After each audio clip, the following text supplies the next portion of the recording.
for their empowerment.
The Craft Village. The Craft Village by Soft is a platform which is established to provide a faster yet authentic craft products by the right source with the right material at the right time with the right process. Soft, through its Craft Village, facilitates the opportunities to the aspiring craft entrepreneurs to get into the crafts and help generate ideas and innovations through research and design by authentic sources.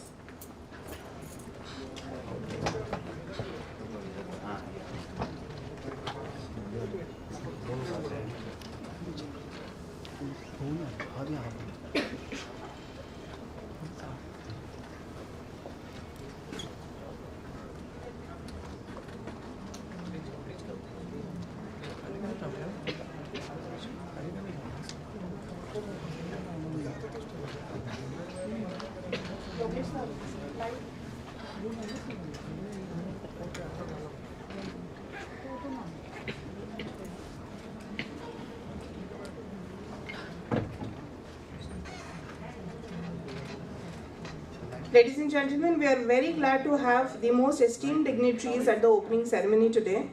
We have with us our chief guest of the ceremony joining us virtually, Honorable Professor Ujjwala Chakradev, Vice Chancellor, SNDT Women's University, Mumbai.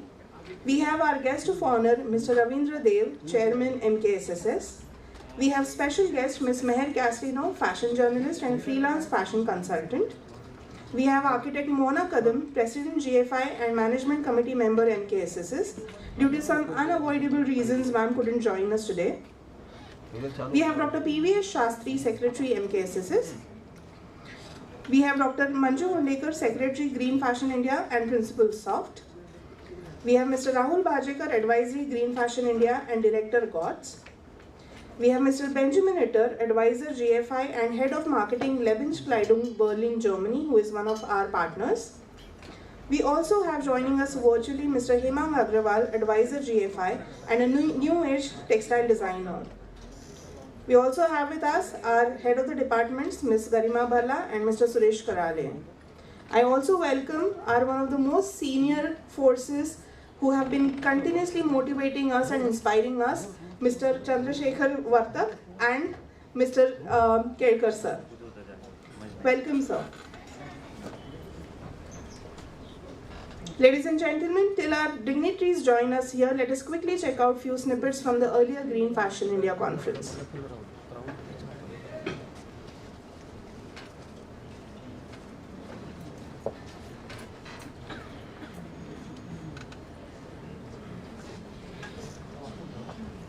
Role कराएंगे format नहीं किया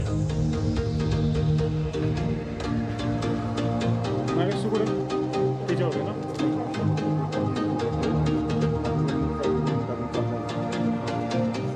School of Fashion Technology and Diastar India are going to sign MOU.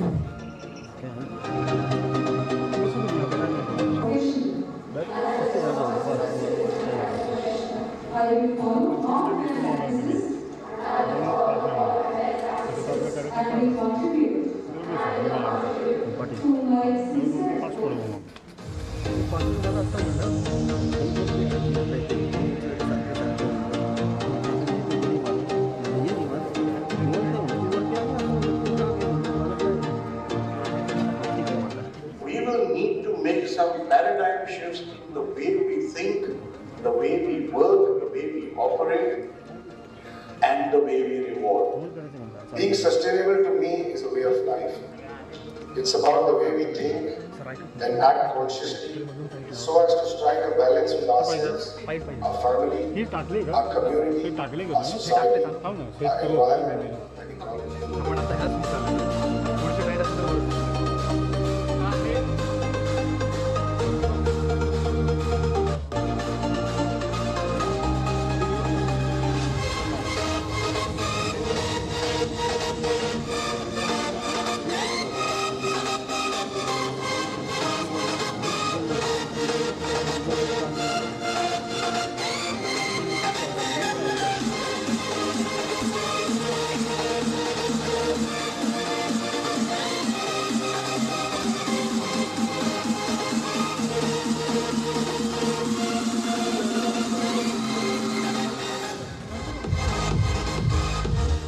We would love to be associated with CEDIA, and I'm delighted to say that.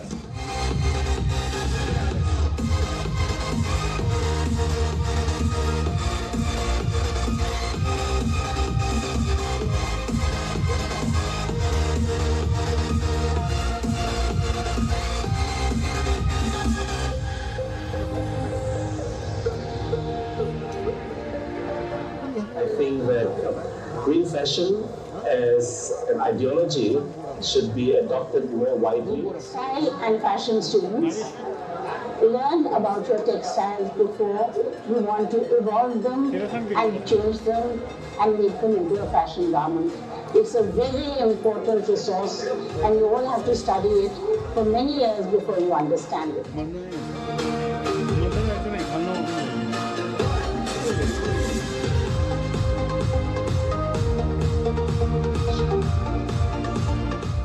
So we are really looking forward this younger generation to work on that's the sector which is really need to work. But this, in your practice, that the impact, that the outcome of this.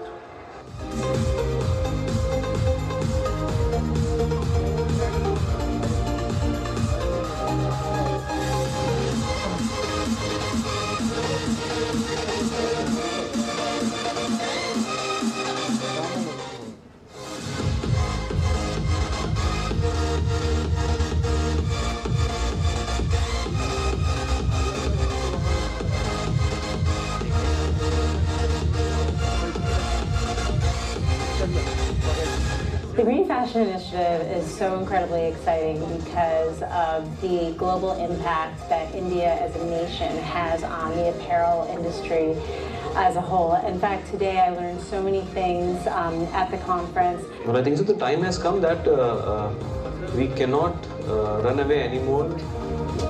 Fashion and the garment industry, as we know, is one of the most polluting industries in the world, one of the second, I think. So there's no other way. Green is the only way we can go. Girls, let us address these burning questions, explore, discover new ways for coherence and collaboration through insights shared by our keynote speaker.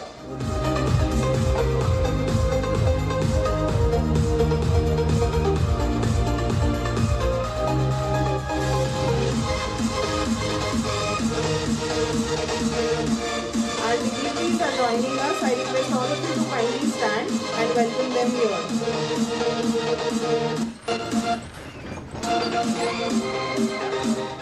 I think sustainability in life is very important, and fashion is very much a part of life. And fashion has made a lot of mess.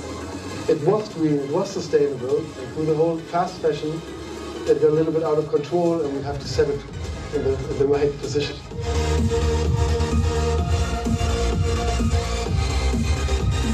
So I think it is highly commendable that SOFT have created this platform, because it is education's responsibility to create this cultural shift that we're all having to go through.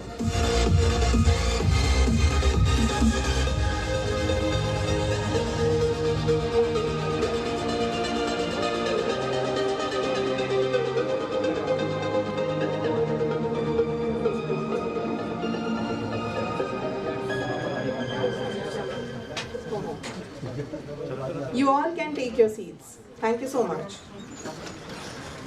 Ladies and gentlemen, all our dignitaries have joined us on the dais. Let me take an opportunity to introduce Maharshi Karve Stri Shikshan Sanstha. Having consecrated with a great source of inspiration and a strong provision of parent organization is a blessing to every institution. Our parent organization, the Maharshi Karve Stri Shikshan Sanstha, was established in 1896 by the great visionary and social worker Bharat Ratna Maharshi Dhondo Keshav Karve to provide shelter to destitute women. It is 125 years old organization with various educational units under it.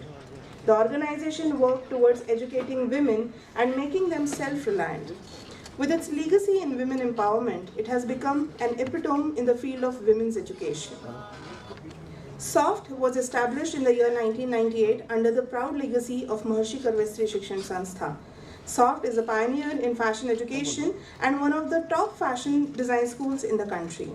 With our vision, SOFT intends to create fashion professionals who are empowered with sound knowledge, diversified skills, and fair practices.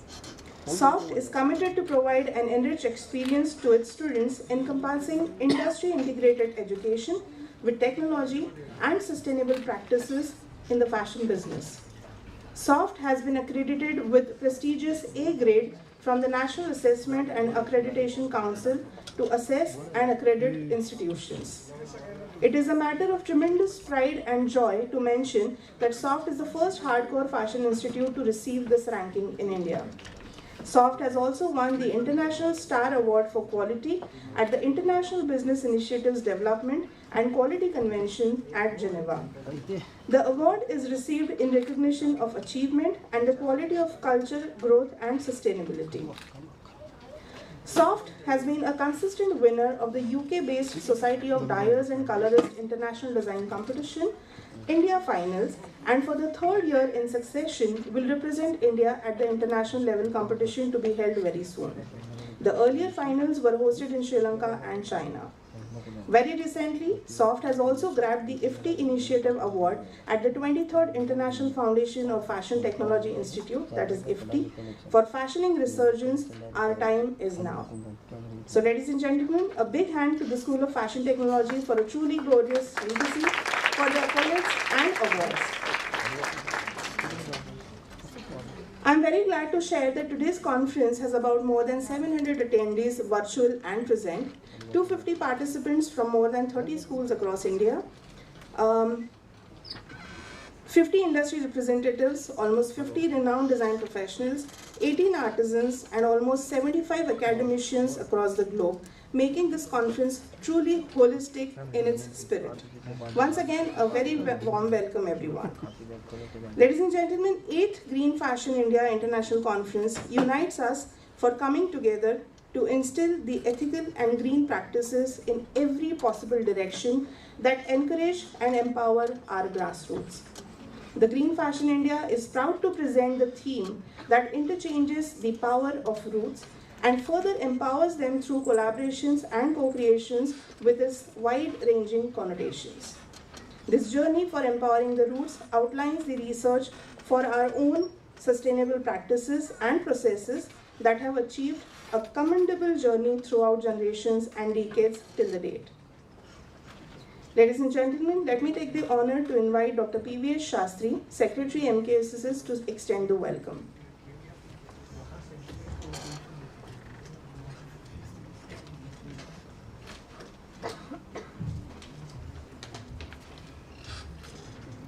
A very warm good morning to everyone. All the respected members on the dais, Shri Rahul Ji, Raviji Dev, Chairman of the Maharshi Career Samstha.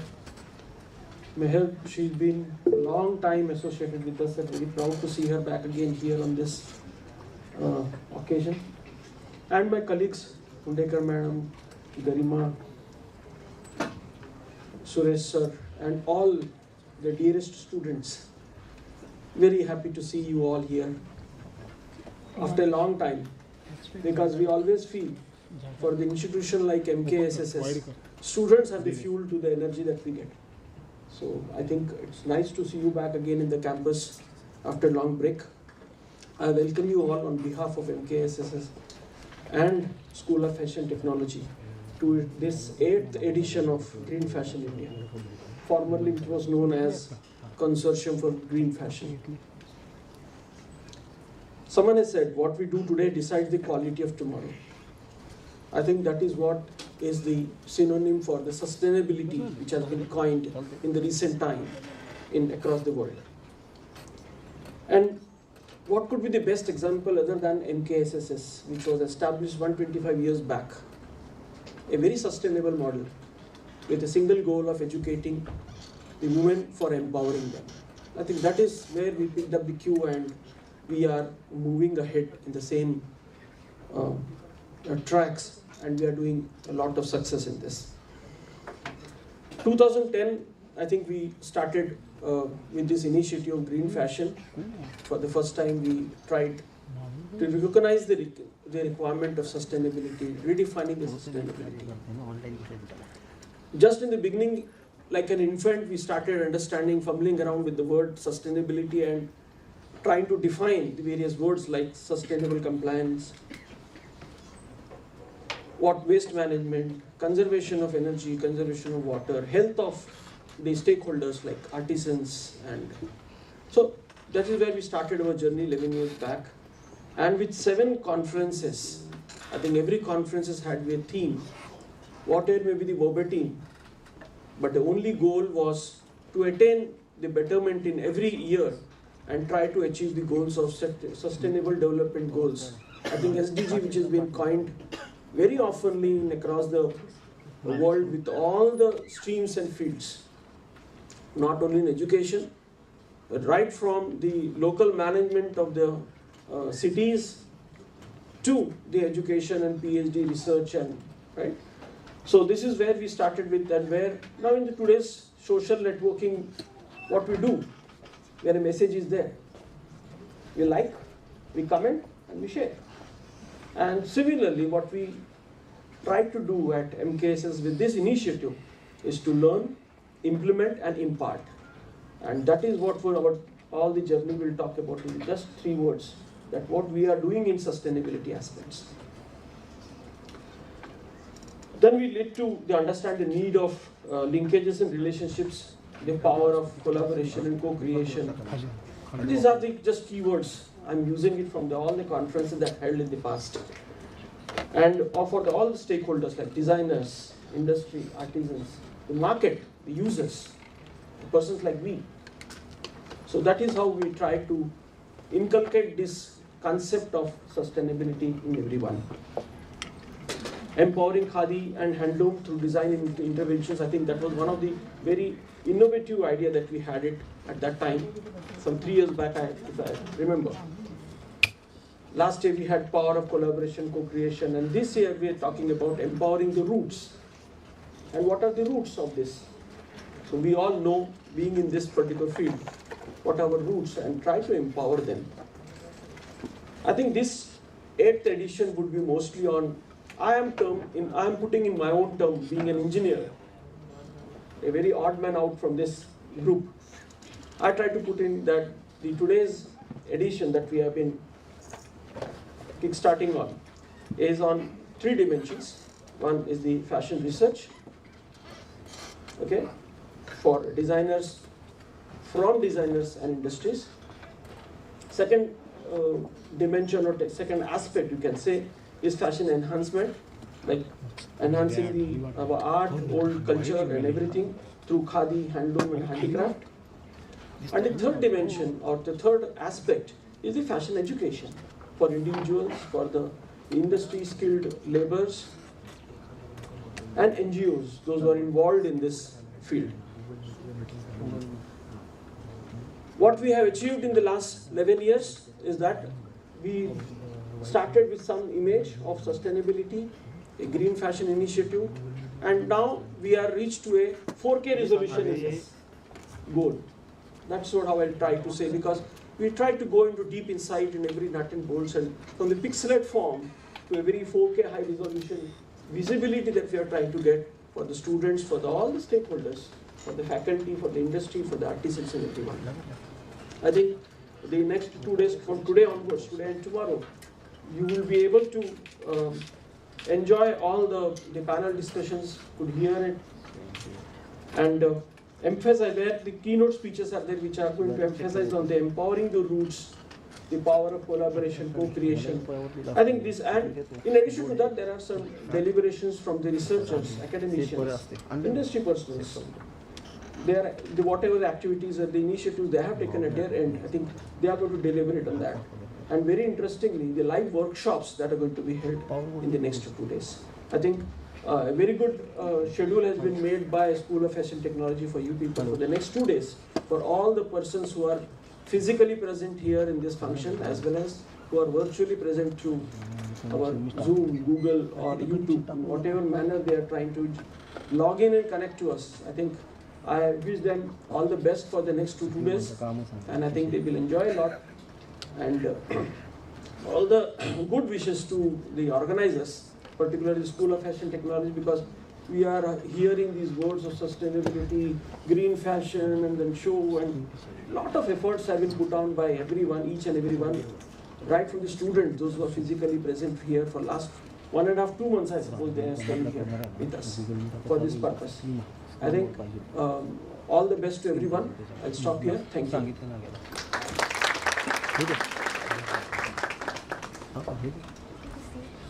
Thank you so much, sir, for motivating all of us every time. Ladies and gentlemen, to keep the notions intact and spirits high, we are very pleased to have a very dynamic personality, the beauty with brains, Honorable Vice Chancellor of SNDT Women's University, Mumbai, Professor Ujjwala Chakradev. Ma'am will be joining us online. She has an exceptional contribution in teaching for last 36 years. Ujjwala ma'am has also been active in the administrative tasks and positions as principal.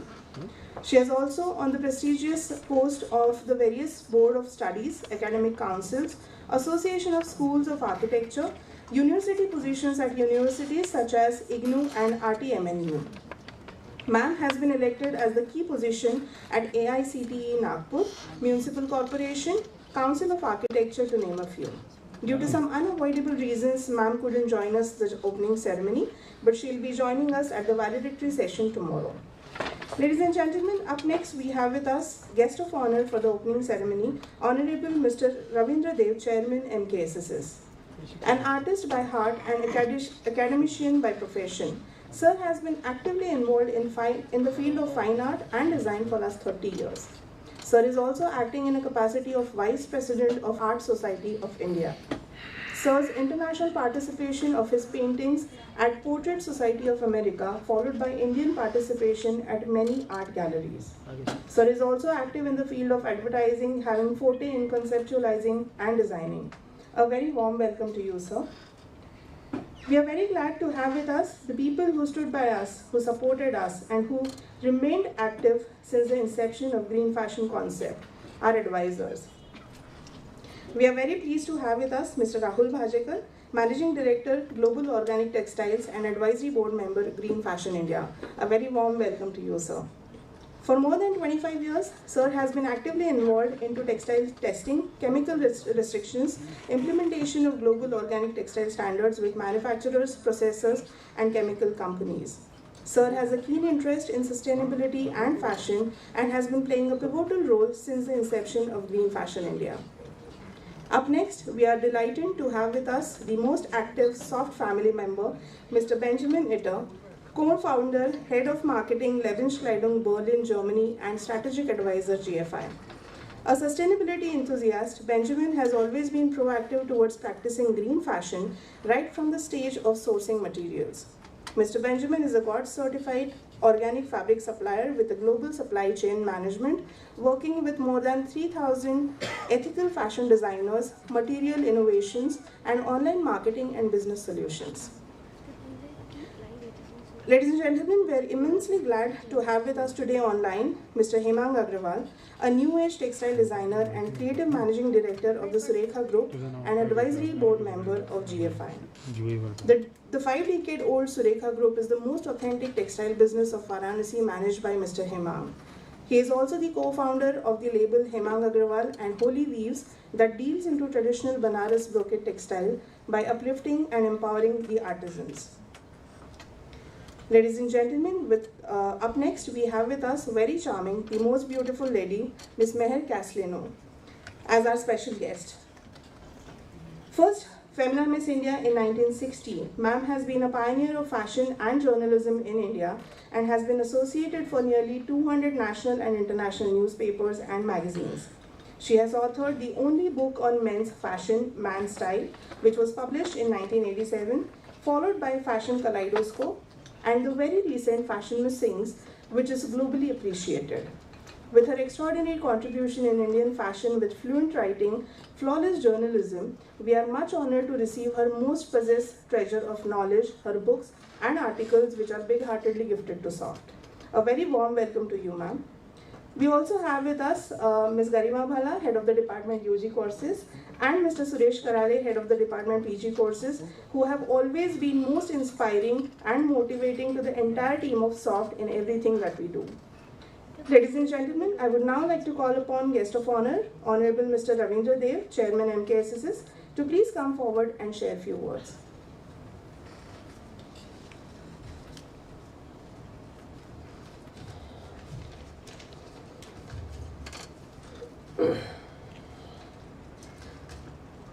A very good morning to all the dignitaries on the dais and of the dais. For last 125 years, the parents' organization Maharshi Kavitri Shikshan Samstha has been actively involved in empowering women through education. The being of this 125 years old organization traces back from 1896, when social worker Maharshi Dhondokesho Karve started education women of the society who are widows and destitute women. This was the time when someone was needed to bring change in the way women appeared as homemakers with a lot of restrictions. It was Maharishi Karve who took a step and changed the tradition by introducing education to 4 widow girls in the society. Progress happens when education happens, and that exactly was inculcated through Maharishi's vision. This was one of the most pivotal social change that offered women independence, self-reliance, and confidence to stand on their own and make their mark in the society. By changing the mindset, brought the women's status in the society and further formed its roots so strong that changed the overall well-being of the women in the society. The same of change was sowed and changed the concept of grassroots tradition to more liberal mindset, and today after 125 years it has grown like a banyan tree catering to more than 70,000 girl students in the wide array of education fields. Maharishi Karve played the most crucial role in changing the way women were perceived by the society and hence was awarded Bharat Ratna. SOFT is one of the such organizations from MKSSS that not only caters to the fashion education for making students not only equipped with the quality education but also makes them responsible and fair in their participation. And that is why the inspection of Green Fashion India Forum took place. For last 10 years, various initiatives by Green Fashion India have been designed in such a way that it caters to the holistic development of students with the social development in terms of promoting green fashion ideas and innovations. The sync with the vision and mission of parent organization, the GFI Forum was initiated to lead the platform from exchange of ideas, information, and sustainable practices to promote social design for enriched sustainable living. This initiative has changed the mindset of the youth as they are aware, sensitive, and responsible enough to take fashion ahead, which is harmless to the life and environment. This is a great task to understand, perform, the execute. Hence, the stakeholders play the most crucial role in taking the initiative of Green Fashion India to a greater extent, and hence the theme is this year portrays empowering roots through collaboration of co-creations. It's not just students, but the entire fashion community who needs to come together to groom and to make a fashion more responsible and sustainable. Hence, I wish collaboration today here become the strong relations for all of us to work together, grow together with power of tradition, the power of roots. Thank you.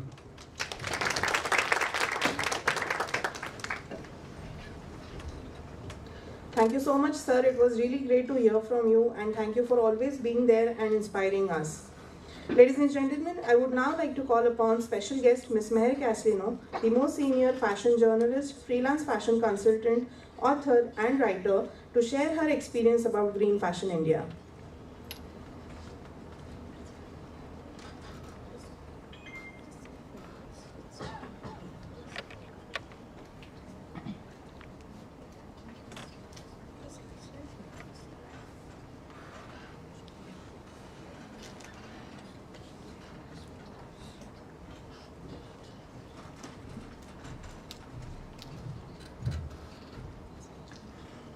Good morning, everybody, and respected dignitaries on the dais. It's been an absolute pleasure for me to be here at SOFT always. For me, SOFT is like my second home, and the way the Institute has grown from strength to strength, it is amazing. It's one of the most pioneering and one of the most innovative fashion institutes that I have been associated with for many years. Their concept of the Green Fashion India program, the initiative which was started and brought to great heights by Dr. Manju and her extremely good faculty has made this event one of the most looked after for all students as well as fashion institutes. The different themes that have taken place and the various concepts and the many crafts and textile experts who have come together, as well as the retailers and the many designers who have taken part, has made this initiative one of the best in the country. And I look forward to 2 wonderful days of being part of this program. And I'm looking forward to watching all the wonderful projects which the students have done, and all the wonderful fashion films and documentaries, as well as the wonderful fashion shows that are going to take place, as well as test the knowledge of the students at the fashion quiz, which will take place today. Thank you so much once again for inviting me to be part of this wonderful occasion. Thank you. Thank you so much, ma'am. It's really great to have you with us. Ladies and gentlemen, since Honorable Vice Chancellor Professor Ujjwala Chakradev couldn't be here with us due to unavoidable reasons, she has made it possible online for today's ceremony. So let us just hear a few words from Honorable Vice Chancellor Professor Ujjwala Chakradev.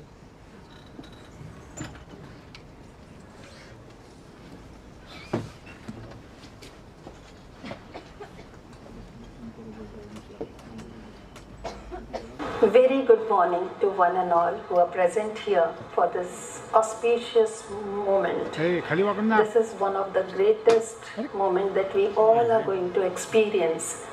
This 2 days event, which is meant for Green Connect, is what would create a large movement in future to come. I'm so sorry, right at the beginning I would like to apologize for not being physically present for this event. This is something which I would have loved to be amongst you. But the technology has made it possible now. And I am able to at least talk to you. And I'll be there tomorrow. And I'll be there with you all to feel and see the things which are happening here. And my warm greetings to all of you, especially to Sri Ravindra Dev, Chairman of Maharshi Karve Stri Shikshan Sanstha, Dr. P.V.S. Shastri, Secretary of NKSSS, Mr. Rahul Bhajekar, who is advisor to this great event, that is Green Fashion India, Mr. Benjamin, who is also an advisor to Green Fashion India, and Mr. Agrawal, who is also the advisor for Green Fashion India. Dr. M.M. Hundekar, Secretary of this event, Secretary of Green Fashion India, I would like to specially acknowledge her presence and greetings to all of you. She has been in contact with me for a long time to be here with you and to carve out time for this event. It's not the question of carving out time for this event. It's a question of sharing my concerns with you all and listening to your concerns about greenness. Go Green is just not a slogan now. It's a movement, and it's a great movement which we all should be bearing within us. And through this platform, all of you, all of us are trying to take this entire greenness to the society, to the people where it matters a lot. And this is what else can be the best platform to do so. Through this platform, the green color is going to be radiating all over, not only to the people who are concerned, but to the real ground root level people whom we would like to connect, and where they are green, we would like to connect the people who are making the grey patches all over to this greenness. Sustainability is the word which has been used for a long, long time. Right from the beginning of 1987 Birdland movement, the definition came in force, and people have started saying, it has been used quite a lot, and it has been made very smooth, I would say, by overuse of the statement. And that's something which I would say that development which has to be in such a manner that our present need is taken up, fulfilled, without compromising the need of the future generation. Need. What is need? Who would decide what is need? What is greed? Who would decide what is greed? Need and greed are all over here in our heads. It's a thought. It's not the reality ever. One's need can always be a greed for another person, and one's greed can always be a need of an individual. That's the dichotomy which we have been observing in the world so far.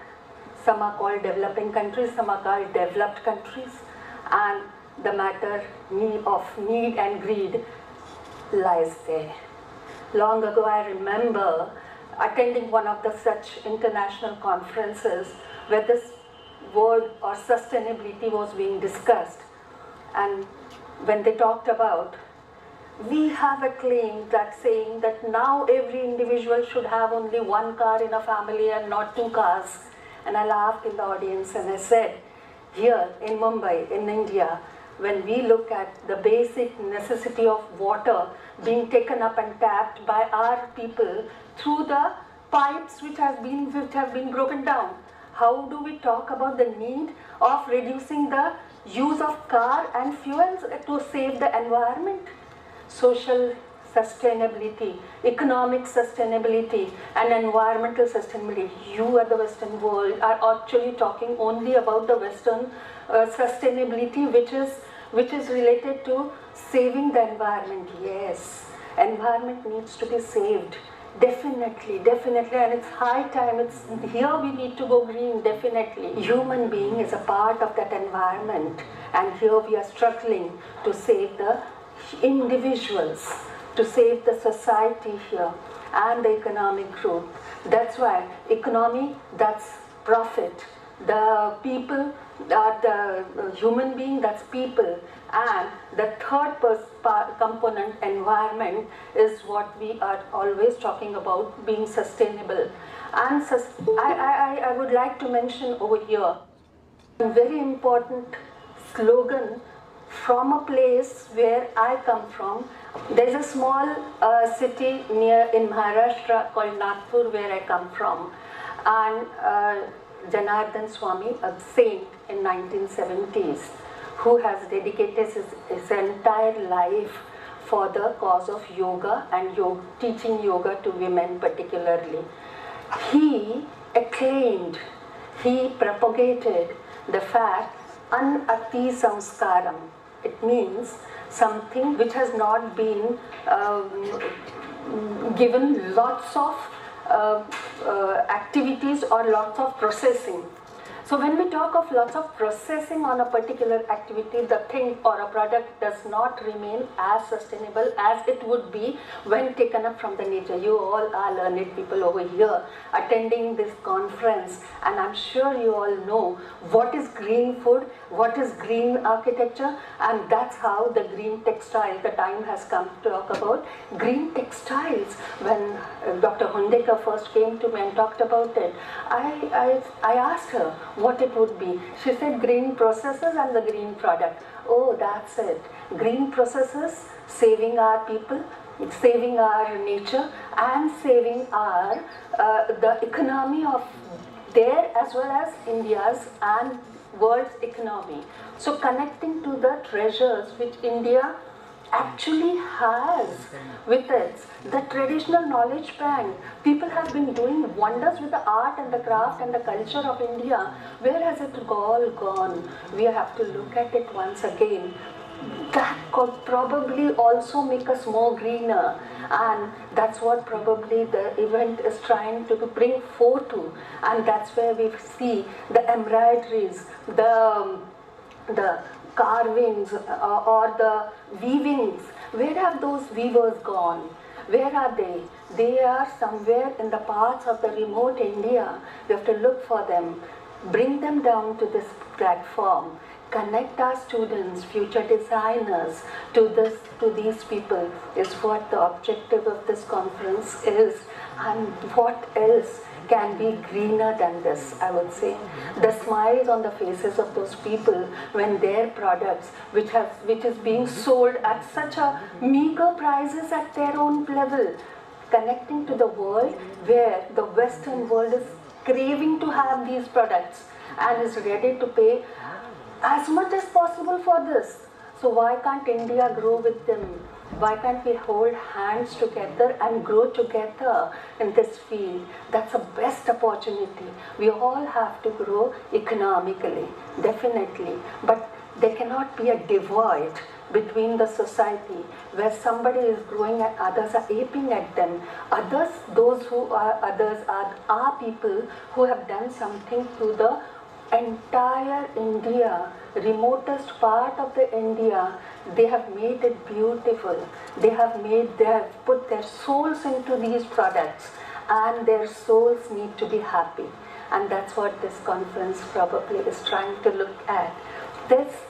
I when first thought of SOFT, that is School of Fashion Technology, the image that comes to my mind, or maybe for everybody's mind, is that of the ramp, models walking on it, and fashion flowing there, and the great ambience, people applauding those apparels, and the people out there, and the great different ambience, which is a different world than the rest of the world, where these apparels and these designs are being actually woven and worked out. So this is a platform where these two worlds are going to be connected together, and this is the world which we are also looking for. There has to be a divide gone and a smooth flow of one world into the another world. I'm not talking about sociology, I'm not talking of social concerns, I'm talking about the green social connect. This greenness in the social connect is something where we all would be able to come together, be happy, and save this planet. We are also talking about saving this planet. Everybody does its own small bit, and this is not a small bit which has been initiated by SOFT, but it's a huge chunk of work which has been taken up, and it's going to bring a difference to the entire world. We all have been talking about butterfly effect, and this is not really a butterfly effect. It's an effect which is going to come like a tsunami at the initial stage only, and my best wishes are always with this, with the organizers and with all of you, and my most choicest greetings and wishes to my students who are attending this conference, because they are the future of our India, they are the future of this planet, they are the future of this world, who are actually really required to become green from within. Understand this concept and take it further in your profession. Grow in your profession, surely. Earn lots of money, surely. But be green at heart. Be concerned at heart. I won't say have empathy towards the people who are working and trying to make this world green. I'm blessing you to be one of them. Be there in that connected, remotest world. And that's what I would say. And thank you so much for inviting me here and being a part of this grand movement. And this movement, we are going to enjoy, see the future, see the green future soon. Thanks a lot. That's a wonderful kickstart. We are sure the green fashion will perform its bit for the cause of green fashion. Thank you so much, ma'am. We hope to meet you very soon. Ladies and gentlemen, I would now like to invite Dr. Hundekar, Secretary Green Fashion India and Principal SOFT, to present vote of thanks.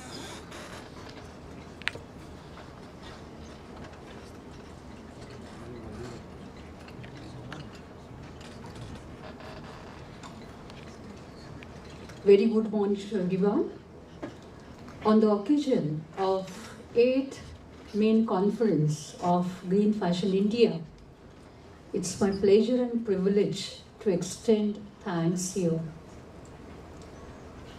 Today we could listen to wonderful talks, and they have really uplifted the energy of every one of us. So I take this opportunity to thank the chief guest of our inaugural function, Dr. Ujjwala Chakradev, Honorable Vice Chancellor, SNDT Women's University, Mumbai. It was really enlightening and encouraging talk, and we all have really enjoyed. We have understood the concept you've talked about. I'm sure everyone will take it up and they will work accordingly. Thank you so much, ma'am. I would like to extend my thanks to the chairman of Maharshi Karvesti Shikshan Sanstha, Mr. Ravindra Dev, and today's guest of honor. His talk was about the Karvesti Shikshan Sanstha, started 125 years ago, and how it has empowered the entire women fraternity, and through education the empowerment is done. At the same time, we talked about the roots and the theme which is we all are going to work upon today. Thank you so much, sir, for your enlightening talk, and I'm sure it has encouraged all our students. Thanks to Dr. P.V.S. Shastri. He is a member of SOFT team for many years and have been a great support to everyone. Here I would like to mention about the president of Green Fashion India, Dr. Mohana Kadam. She couldn't come, but our sincere thanks to her, always been so supportive. She's not there with us today, but she has extended all possible and great support to make this activity successful. Our advisors are the backbone of Green Fashion India. Thanks to all advisors, thanks to Rahul sir, thanks to Benjamin, thanks to Hemang. There are many players, who are supporting, various, different ways to this forum. We have Jignasa ma'am with us. She is a steering committee member, and I'm really thankful to her. Our great supporter, our advisor, Ms. Meher Castellino, she's always, I'm so happy. After 2 years, she's here with us, and first time she has traveled back to out of Mumbai, and I'm sure, she is going to make this event very different for all of us. Definitely, I would like to extend thanks to the entire team of SOFT. It is not a very small event, 2 days activity, back-to-back activities, so many competitions and so many things back-to-back. So the team efforts need to be acknowledged. I give my thanks to everyone. With this, I would like to acknowledge our head of the departments, always been so encouraging, and after our team, giving the support to our team, and dear students, teachers, and everyone who have come all the way.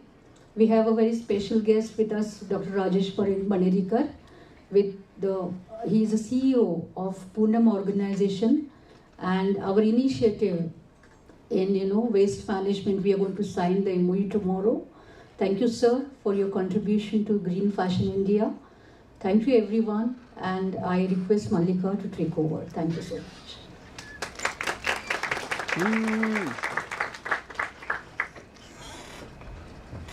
Thank you so much, ma'am. It's all because of your dedication and efforts that has made Green Fashion India to reach to this level. Ladies and gentlemen, here we announce the official opening of the Grand 8th Green Fashion India International Conference 2021. Please stay tuned. Please stay tuned as we shortly start with the keynote speeches. Thank you so much.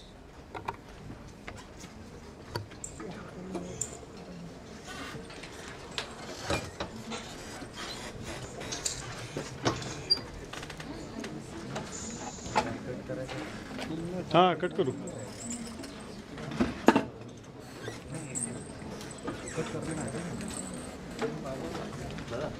What is cut अरे 15 मिनटं आहे मध्ये कशाला बरोबर मग cut आम्हाला काय नाही गाडा आणून घेऊन तुझ्याकडे तू दिलं नाहीस हां राखी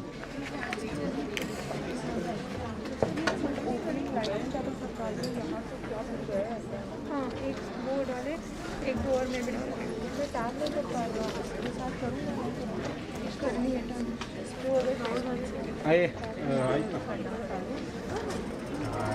अरे माझे पॉईंट पर आ रहा है मराठी पाटील पाटील मराठी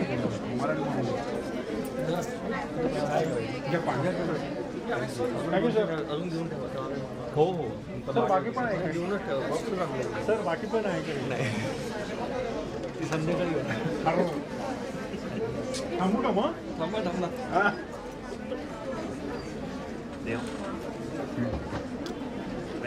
हो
and were pest resistant.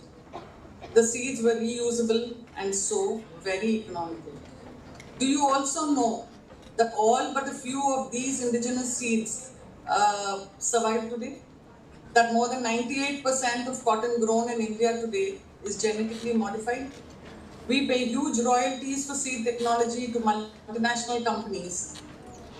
Use as much as 50% of the chemicals, pesticides and fertilizers made in India on cotton alone, leaving our soil infertile, our yields low, and our farmers forever in debt. This is besides the pollution that is caused by a dying industry, letting out effluent and hazardous carcinogenic chemicals into our land, polluting our groundwater and our rivers. Do you know that we have forgotten traditional and sustainable ways of doing agriculture, with our farmers planting the same crop year on year? Just like we in our own family were growing coconuts for the market and nothing for ourselves. In our quest for better yields and in the hope of better income, we have fallen prey to an unsustainable model of farming. It all seems so skewed. We realized that we needed to do something and we needed to change. We experimented with multi-cropping, growing our own fruit and vegetables, growing it organically on our own farm. And we saw the benefits of this in our personal lives, and it made us look at our own business differently. When we talk of sustainability at the grassroots level, it is more about social and economic sustainability first. Environment sustainability is important but comes much later. And so in 2006, we started the Apache Ecologic Project with the farmers of Kabini in Karnataka. They started growing cotton sustainably using organic standards and traditional agricultural practices. This was good for them and their families. 3 years later, in 2008, just when we were charged up about exporting bales of gin certified organic extra long staple cotton, the recession of 2008 happened. We found no buyers, had committed to buying this cotton from our farmers, were stuck with bales of gin cotton. We found ourselves at a crossroad. We decided that we had to do something, and we decided to value add. We found ourselves with the perfect opportunity to start new and move on. For far too long, we were at the bottom of the cotton pyramid. Here was an opportunity to get closer to the consumer. We traveled across the country, met with a lot of weavers and change makers. I was personally inspired by Sally Holker. I was at her home, and that is where I met a fantastic group of weavers from Kota, Chanderi, Maheshwar, Calicut, Assam and Bhagalpur. I loved the textiles that they were making, and I got to see how they were interacting with designers and retailers. They were innovating with weaves, raw materials, and exchange of ideas and techniques. It was fascinating. We had our answer. We wanted to make the best of handmade cotton textiles in the world. Hailing from Pollachi, where all the famous Coimbatore cotton saris are made, we looked at handloom weaving as a possible local solution to value addition. There was an established local hand weaving tradition, and the weavers were used to weaving extra long staple cotton. It was also an opportunity for my husband and I to work together. Him on growing the cotton and me by value adding. And so we established our design studio within our old ginning factory and co-founded Ethicus, one of India's only sustainable farm to fashion brands. I would like to show you a small video about the story of our sari. Mr. Yogesh?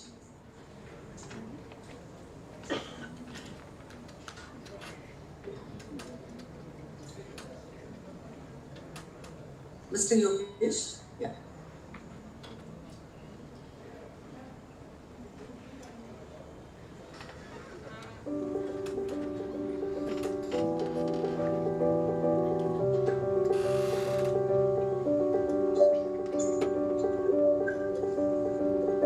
That's a nice sari you got there.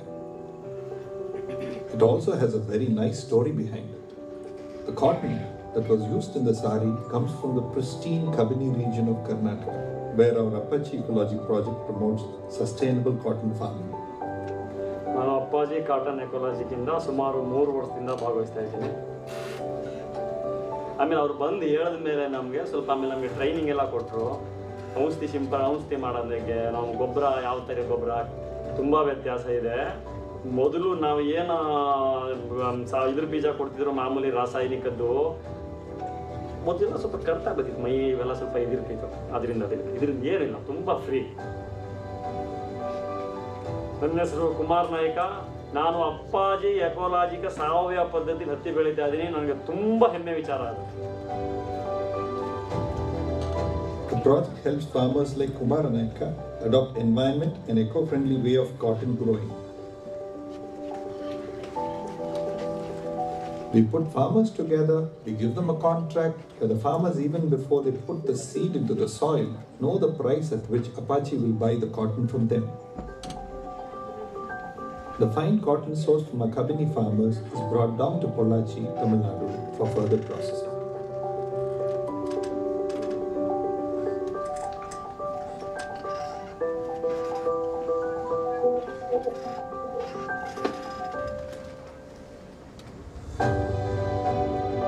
Ethicus, the in-house brand of Apache, initiates the magical journey of the yarn into beautiful handlooms.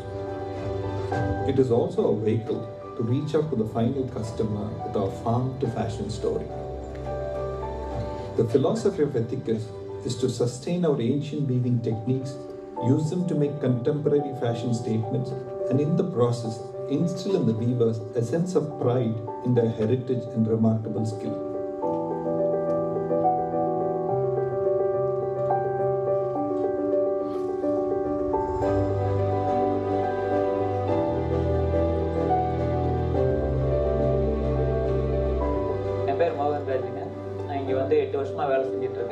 எத்திகஸ்ல நெசவு பண்ற புடவைங்க customer எடுத்து பார்த்துட்டு புடவை அழகா இருக்குன்னு எங்களுக்கு ஒரு message அனுப்புவாங்க, சந்தோஷமா சொல்லுவாங்க. அது எங்களுக்கு மனசு ரொம்ப திருப்தியா இருக்கு. இது நான் வரைக்கும் கிடைக்காத அங்கீகாரம் நெசவு தொழிலுக்கு எங்களுக்கு கிடைச்ச மாதிரி இருக்குங்க.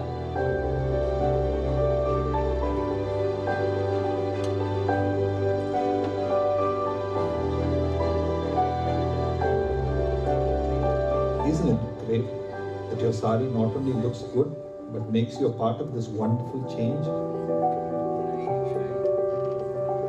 We ensure that the contributions of the many hands in our value chain are acknowledged and given due identity. The sari in your hand has made our philosophy complete its full circle.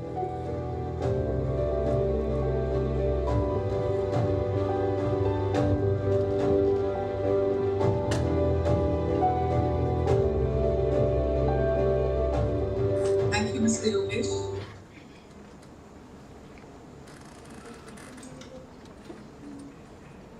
Thank you for showing the video.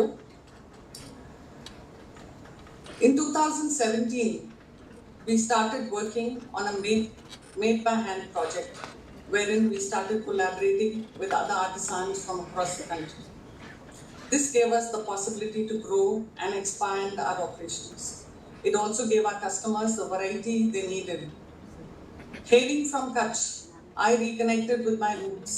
Our first collaboration was with the very talented Ajrak artisans. It was the start of a symbiotic relationship, one based on mutual respect for the work and tradition that we both represented. Jabbar Bhai got to work on some of the finest ecological cotton in the country. He said his colors were better on this cotton. We got to learn about the entire process of Ajrak hand block printing using natural dyes from him and his team. He used to make yardage, scarves and stoles. We taught him how to design layouts for saris by mixing and matching his traditional wooden blocks. This also enabled him to try out other products like bed linen, expanding his production and design profile. The result of this collaboration was a hugely popular range of saris, Ajrak by Ethicus, and I would like to share a video of its making. Mr. Yogesh, if you could play the second video, please.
Thank you so much. Ours is an inclusive growth story. We have included our farmers, our traditional handloom weavers, our designers, our student interns, our craftsmen and women, and our local craft traditions into our store. We leverage on each other's strengths and acknowledge the efforts of the people who have helped in its making. This is integral to our philosophy. We have now started working with other craft groups too. We believe these collaborations are important to preserve the rich heritage and traditions of our country and for us to innovate. For Mohan Rajana, our master weaver, or Jabbar Bhai from Dhamalka and Kutch, the acknowledgement of their name on their creation is a recognition of their effort, skill and tradition. A motivation to move forward, to carry on, to create and to innovate. Our customers value our product. They say it has a soul, a name and a face to it. We have realized how important it is to empower, collaborate and co-create to remain relevant. We are a small brand. We have miles to go. It has not been an easy journey. We've had our ups, our downs, our moments of despair and our moments of joy. We face new challenges every day. The challenge of working within an unorganized sector like the craft and handloom sector, the ever-changing, growing challenge of handloom versus the powerloom, of climate change and weather, of offline and online marketing, and so on. But in the view of the two events of the past 2 years with the global pandemic and this current climate-related disaster that we are facing currently with floods and incessant rains this past month, we realized that going green is the only way forward. And so I would like to ask, I would like all of you to think, how do you want to move forward? Do you want to be just another batch of designers and textile graduates? Or do you want to be thinkers, the change makers, the brand builders, and the conscious designers that our world needs? You are a lucky group. You have access to the best education. You get to engage with all the craft and traditions, innovation and technology that our country has to offer. You are at that stage in your life that you have the power to choose and to be responsible. You must decide which way our country moves forward. Think. You have the power to make a better world. Thank you.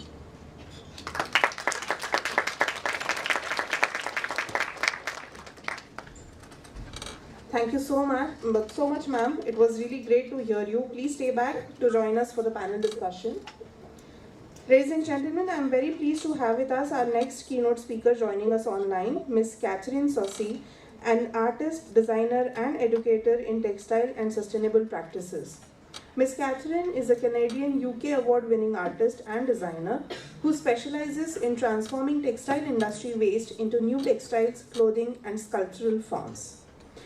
Ms. Catherine is a recipient of BC Creative Achievements Award 2006 Canada, shortlisted for Niche Award 2007 USA, and the recipient of the International Design Green Award 2008 USA. She is a noted public speaker, juror, and educator. We are very glad to have with us Ms. Catherine all the way from London. Ladies and gentlemen, please welcome Ms. Catherine. Over to you, ma'am.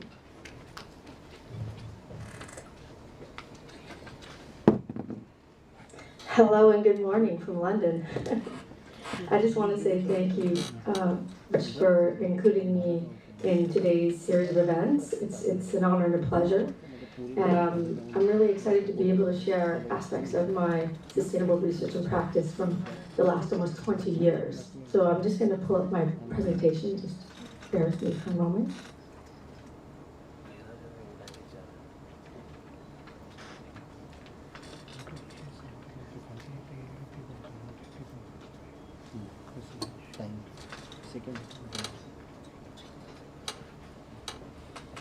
Okay, so I just want to start off with the title of my presentation today is based on an acronym that's reflective of my design research method and practice, and it's MEND. And this is a method that I've established in working with waste materials over the years, and it's something that I connect with when I understand when it comes to empowering my roots. So just to introduce myself a little bit today, it's important to situate my practice, my alternative approach to working with waste materials. So I'm an artist who works with textile waste in the discarded. I'm a designer who transforms waste, utilizes obsolete clothing and textile machinery, and incorporates traditional artisanal techniques in response to my heritage and the environments that we currently live in. I also remix mending artisanal handcraft applications with obsolete and digital technologies derived from my formal training in fashion and textiles in order to produce zero-waste textiles and byproducts using a particular method and business model I established using MEND, which is a creative reuse design research tool and system. So I established Sans Souci, which is my label studio, back in 2003 in Vancouver, and I relocated in 2019 to work a little bit more closely with Pierre, because in the time between 2003 and 2019, I was working specifically with mills based in Canada and the United States. And so my material research focused on the zero waste production and the transformation of pre-consumer waste hosiery using a completely circular design. All the dyes, techniques, inks, materials used were creatively used and reused using a hybrid method of craft applications with obsolete and digital technology. So this image that you see here. Catherine, can I just interrupt you? Yes? We can't see your presentation. Interesting, because I have it on full screen here. Have you shared it? Yes, I have. We can't see it here. I'm so sorry.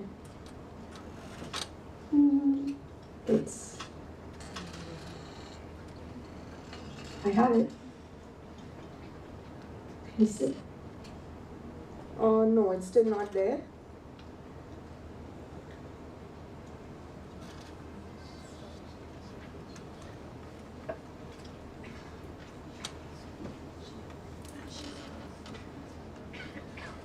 Can anybody from the IT team can help us?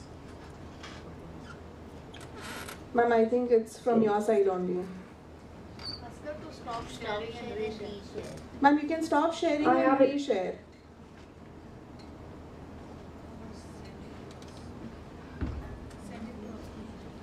Or you can just mail it to someone. Oh, I've already done that. Yes, that was already done yesterday. But this is, I've used this before. I'm not sure why it's not sharing with you.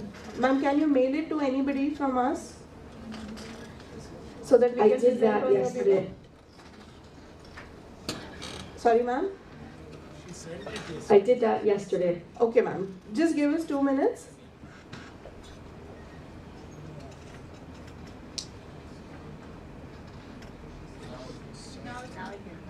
Yes, ma'am. Now it's coming. Yeah, you can just go onto the presentation window. Yes, perfect. Yes, ma'am. Yeah, thank God. Can you see it now? Okay, yes, yes. Wonderful.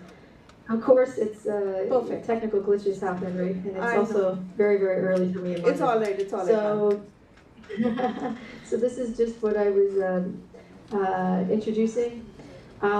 This is essentially what I just mentioned around my research and practice from 2003 to 2019.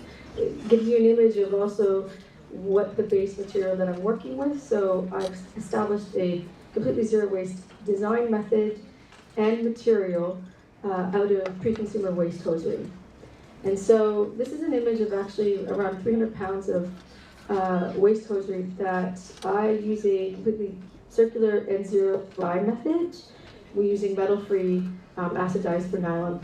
And so this is essentially the beginning process of the circular that I've used to establish not only for the textile collections that I develop and produce, but they get further transformed into clothing, costume, accessory, 3D forms, as well as installations and sculptures. So just to kind of introduce you, to give you a little bit of context into how I incorporate craft applications with obsolete and digital technology, this is just sort of like a real gentle survey into how to combine these methods, because I come from an artisanal background in textiles as well as fashion. And so this method was essentially developed as a solution to find new ways of incorporating craft with manufacturing using waste materials. And at the time when I was beginning this research, I was collecting machinery because of a lot of the offshoring that was happening in North America, specifically in Vancouver at the time. So I was buying up old equipment that was being discarded, and I was experimenting with it in these non-traditional ways to essentially generate new material forms. It was through those methods and through my experimentation, I also discovered that a zero waste method of printing onto this delicate material made it completely, it didn't run or pill through the process, which is one of the issues with producing hosiery, is that it runs in pills. So through the different combined methods that I established, it allowed for me to further develop this material process using other garment making methods. And some of the digital technology that I've used to shape and tailor garments is using digital embroidery. So I've used it as a tailoring tool in a complete zero waste way to shape the garment, and as well as the material in the same process. And also using a method of subtraction garment cutting that I studied under a UK designer who established this method, Julian Roberts. And through my use of the zero waste dyeing, printing, and digital embroidery method, I was able to create a series of outcomes. And these are just some of the examples of garments that I produced using this particular method. But it has gone on to establish my understanding of creative reuse. And what you see here are just some examples from some collections produced. You can imagine when you do this type of material research and development, especially when it comes to sustainability, especially in the early days, it took on a lot of education, and not just within industry and within a higher education context, but with the general public as a whole. So, through the bits that I've established, I was also integrating and finding new ways of creatively using and reusing garments from previous collections and reinterpreting them and keeping them in complete circulation throughout this sort of life cycle of what I was trying to develop, along with the language that I was trying to establish as a designer, working with waste materials within a zero waste context. So over the years, you can imagine the materials that I've developed through the different methods, through the different applications. I mean, it's still very much an ongoing process for me. The material research and development never ends. And so, it really is dependent on the type of waste that I acquire and mill. So each collection, each creative response that I've established has really been reflective of my method of using mend. And so I just want to share with you a little bit about how mending as a philosophy has not only established my understanding of how I creatively bond to materials, but how I undertake and perform research. Because it's not just a term that is reflective of the care, repair of materials, but I also extend that into with the tools and with the other methods. So it's a philosophy that essentially drives how only generate the sustainable solutions that I create, but it's how I choose to use it as a form of communicating as a designer. So why I use this term mend, and it actually came about is when I was doing my master's thesis, and it was a way for me to organize how I take creative material research, especially creative material research using a waste material stream like hosiery, give me a space to establish a system. So M stands for the method, what my methods are. The E stands for what I undertake as part of my material research and exploration. The N refers to how I navigate and establish that system. And D, design, stands for what the outcomes are. And so just to give you some examples, so this is breaking down my process even a little bit further in relation to the method. I've shared with you what my dyeing process is. When it comes to the printing method and what makes it so unique and what I've established through the zero waste method is the materials that I actually use that capture the waste materials actually become new materials that end up becoming educational tools or materials that are used part of other elements of the creative process in whether it's in photo shoots, whether they become design products as well, or they become art pieces that I exhibit in relation to the clothing and textiles that I produce. So everything is creatively captured, used, and reused. This is just an image you can see of a very improvised way. When we work with some waste materials that have been dyed, they come in a variety of shapes and sizes. It's really important that we implement the printing method because it does allow for this material to be completely machine washable and dryable or hand washed to dry. It's essential in its overall life cycle of this material and for the products that I produce out of it.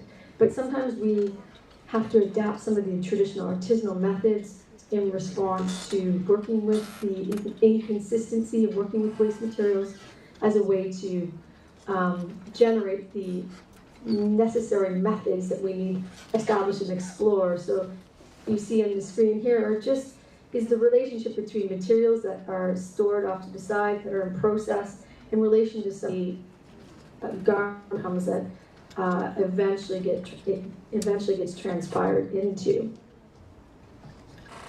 But when it comes to also understanding the methods that are necessary to produce a sustainable research and design practices, you need to find a way that really, methods that really speak to your personal heritage, but also your understanding of knowledge of how you want to use these methods as a form of visual communication, especially within the field of sustainability. There's so much out there that is a possibility, not just in working with waste materials, but in working with tools, reimagining the traditional methods, as well as tools that have been forgotten in new ways. And the way that I've done that is I've adapted broken machinery, I've done a variety of things that has allowed for me to create a very unique textile byproduct, as well as outcomes that really speak to my design philosophy and my label, Sans Souci.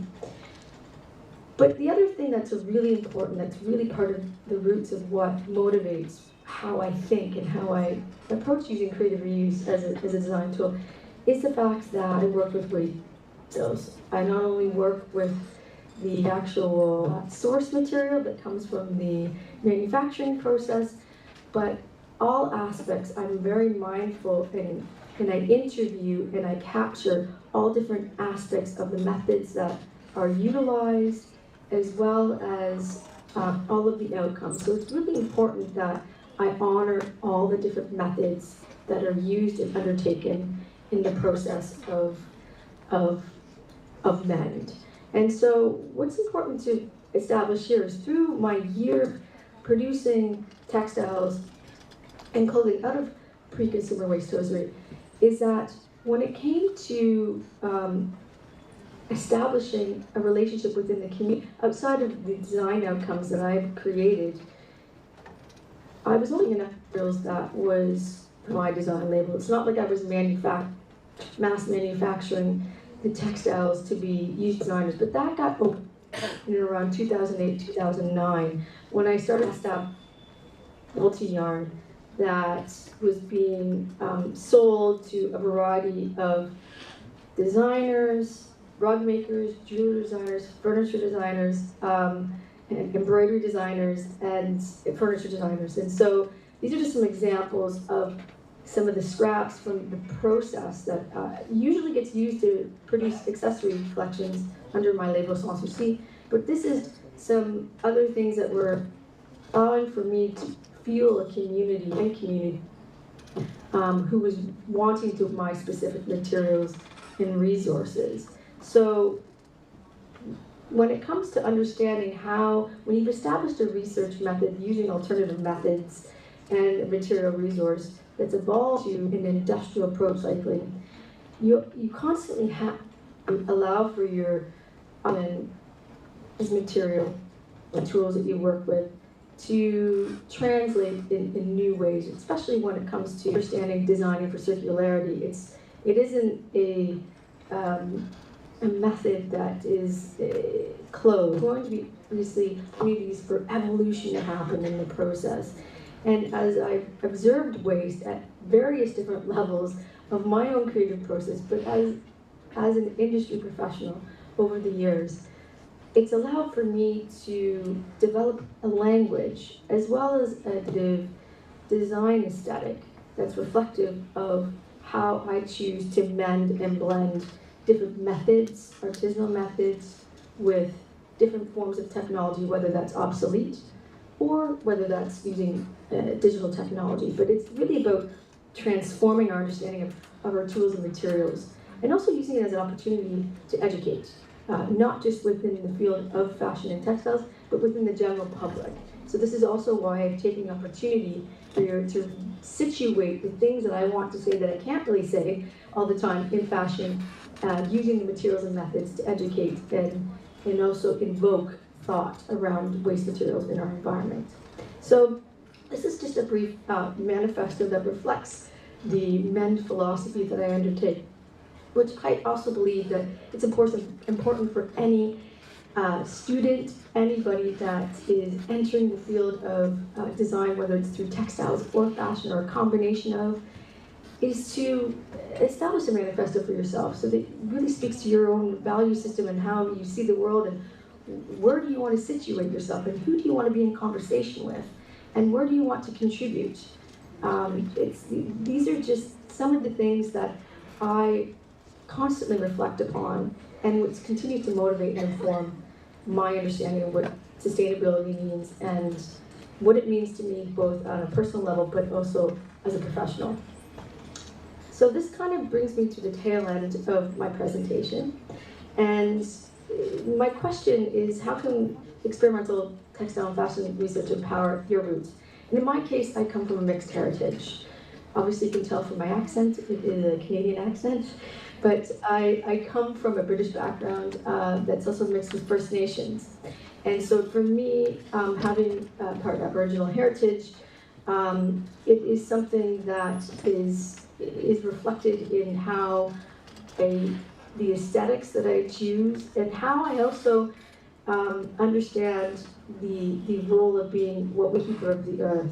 So my job is to really be a steward of the earth and use materials that reflect events that I believe require solutions. And of course we're moving more forward as an industry to produce less waste at the manufacturing level, but there's still so much manufacturing waste that does exist. And as long as it's being manufactured, it is always going to be a vehicle for me to continue to express and co-create with other designers, with other artists, with students, using materials and methods that will help shape and form a new form of language when it comes to understanding how we can use creative reuse as a design research method.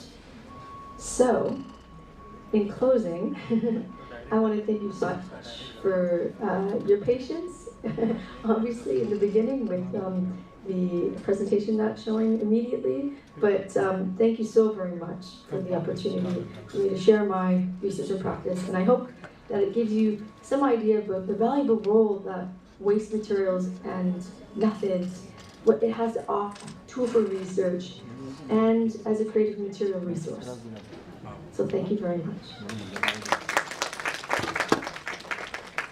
Thank you so much, Catherine, for joining us. It was a wonderful presentation. Kindly stay tuned for the further interaction for the panel discussion. Ladies and gentlemen, Ladies and gentlemen, it gives me immense pleasure to introduce our next keynote speaker, Adrian Roberts, International Director of Education, Accademia Costume and Moda, Italy.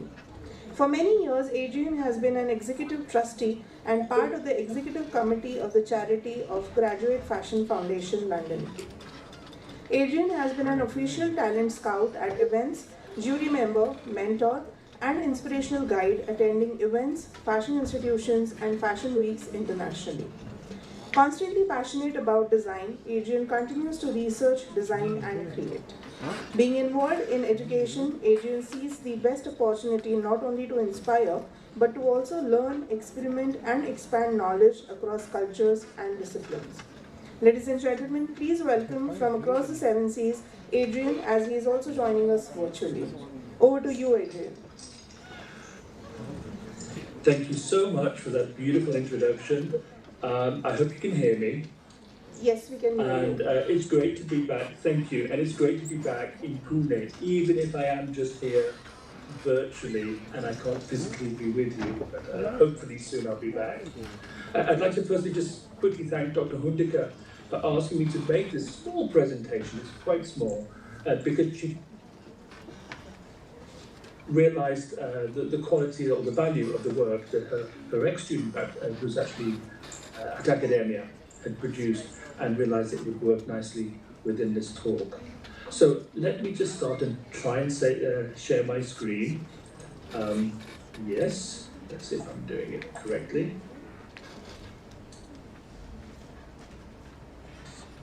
Okay, it's starting to happen.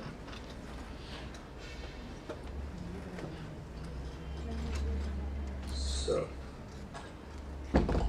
if you could let me know if you can see my screen. Yes, we can see the screen. Okay, then I can start. So thank you. Hand in Hand 2021. So we're exploring the artisanal craft and iconic fashion product design, presenting the work of both Accademia Costume e Moda Masters Accessory Design students that have undertaken with Fendi in the recreation of the iconic accessories. This is an image from when we presented the work in Milan just last October. So Accademia Costume e Moda and Fendi Artisanal Craft. Within this project, it was essential to research and explore and rediscover in depth the students' local craft. So each student had to look for their local craft. From the origins of each student's research, experiment and design to generate a new aesthetic and contemporary solutions to create a design proposal with a global perspective. Made in Italy has a strong craft roots that are globally renowned. This is a key element to understand the enormous success of one of the most celebrated authentic fashion brands, Fendi, based here in Rome. We'll get to this example later that we see here on the right. So the actual project was given to the students, but first Fendi have created their main project called Hand in Hand. It stems from a long history based around the original baguette design from 1997 by Silvia Ventura Fendi, and since then become an iconic element of the Fendi brand. The bag itself leads it as an ideal blank canvas on which to experiment with traditions, artisans' know-how, culture and craft, as we'll be seeing. Fendi has been working with local Italian craftspeople, artisans, to create limited edition bags of a maximum of 20 pieces for each process, respecting the unique craft of the artisan. The brand has rediscovered, in the various regions of Italy, artisans' specialized workshops. Each baguette contains the name artisan workshop where it's made, a sign of safeguarding and enhancing fundamental heritage for Made in Italy, and consequently for the brands that have their own distinctive interpretation of luxury. Luxury that has become an instrument to rediscover value of professionalism of the artisan tradition, the craft heritage which also promotes its excellence. There we see one example from the exhibition of a solid silver crafted bag. So now we're going to talk about the students' work. So Accademia Costa del Moda Hand in Hand for Fendi. The Master Design students have recreated the Hand in Hand for Fendi project themselves. This encouraged exploration of different skills from local artisan crafts from each individual student's heritage. But here I'm just giving you 4 examples of bags and shoe prototypes as design ideas from our students. Obviously I'm presenting 2 Indian students and 1 from Spain and another from Italy. So the first one is actually, we can look at the last image, that's Andrea Falchi from Sardinia. That's one of his prototype examples. So he called his project Mother as the native creative journey of people and processes that for millennia have made up the island of Sardinia unique. So Sardinia, a small island in the Mediterranean with its own unique identity and crafts. Andrea interpreted of Hand in Hand incorporates both contemporary artists, artisans with local materials, traditions, to develop his own vision for iconic accessories. So artisans, artists, traditional heritage and materials he put in to create something new. So Sardinia, where artisans and artists such as Costantino Nivola have developed their own vision of the island. And here we see some of his initial sketches, ideas. As you know me at Soft, I love the sketches and initial ideas where people start. And we can see the relationship between the artist's work and his work and how it came together. From the cork oak trees that populate most of the island, local craftspeople have found ways to obtain a material that is soft, resistant and smooth, consistency, and for multiple uses. Hence Andrea choose to incorporate cork into a luxury brand. Sardinia is also associated with filigree work, fine gold threads at work to create filigree jewellery, combined with the fact that the island is in the main producer of cork in the world. He put both these 2 processes together. So interesting how he related filigree jewellery to the cork material. From this parallelism, he interpreted the cork thread used by artisans as his version of Sardinia gold, when he created the process that incorporates craft, filigree design work and cork thread. These are some examples of his work in progress making in laboratory at Accademia Costa del Moda, experimenting with cork as a luxurious fabric to be rediscovered in fashion design. Traditional materials with traditional techniques, but unusual combination applied to a fashion luxury product, creating originality and newness.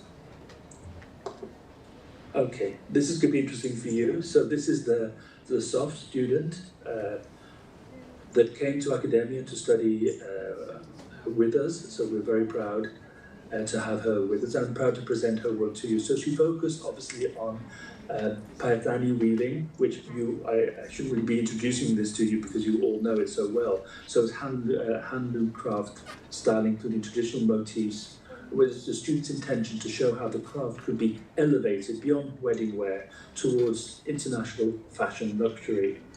Adrian, I'm so sorry to interrupt you. The slides are not moving. Yes. Oh, they're moving for me. No, they are not moving for us. Okay, so which slide did you last see? We are still on hand in hand slide, the one with the grey bag. The second one. Okay. Good grief. Okay, that's what a shame. Can you just, yeah, go. Yeah, 60 slides to get through. So I shall just go I think back it's okay to now. stop and start again. So I've stopped sharing. Okay. And I shall try to share again. All right. Entire screen, allow. I do apologize.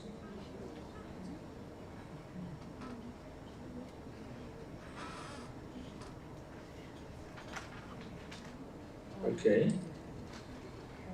Now do you see my screen? Yes, we can. Right. So. Yes. Right. Yeah. Can you tell me, are we moving now? Yes. Yes, it's moving. Perfect. Okay. Yeah. So these are some of the images I've just been talking about, which is a shame you didn't get to see them. So I'll just flick through these slowly. These are some of the words I've been talking about are next to it. Okay, there's a silver bag, and then this is some of the work of Andrea Falchi that we were talking about from Sardinia, and how he worked with the cork material and also combining it with filigree work and artist work. Some of his sketches.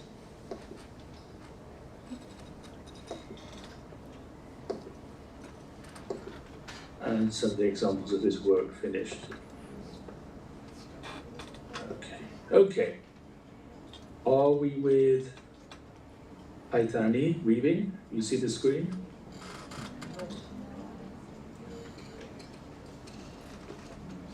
Yes? Okay. So the complexity of time-consuming hand and craft naturally leads itself to the properties of luxury market. Here we see some of the designs. Adrian, it's again stuck. It's again stuck. It's stuck again. Yeah. Okay. I'll try again to go in and out. So stop presenting. Present now. Entire screen. Allow.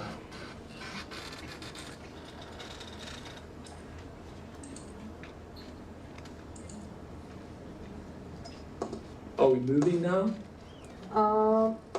Yeah. Yes, it's moving. Okay. So here we were just talking about the luxury market and how the craft lends itself well to fashion, and this is some of the design works the student undertook, and you can probably read that and how she combined the logo with traditional elements as well. And here are some of the original ideas that she created for Fendi using the craft. Example also of shoes. And some of the finished work that she created. Hopefully you can still see that and still moving. So we go on to another student's work.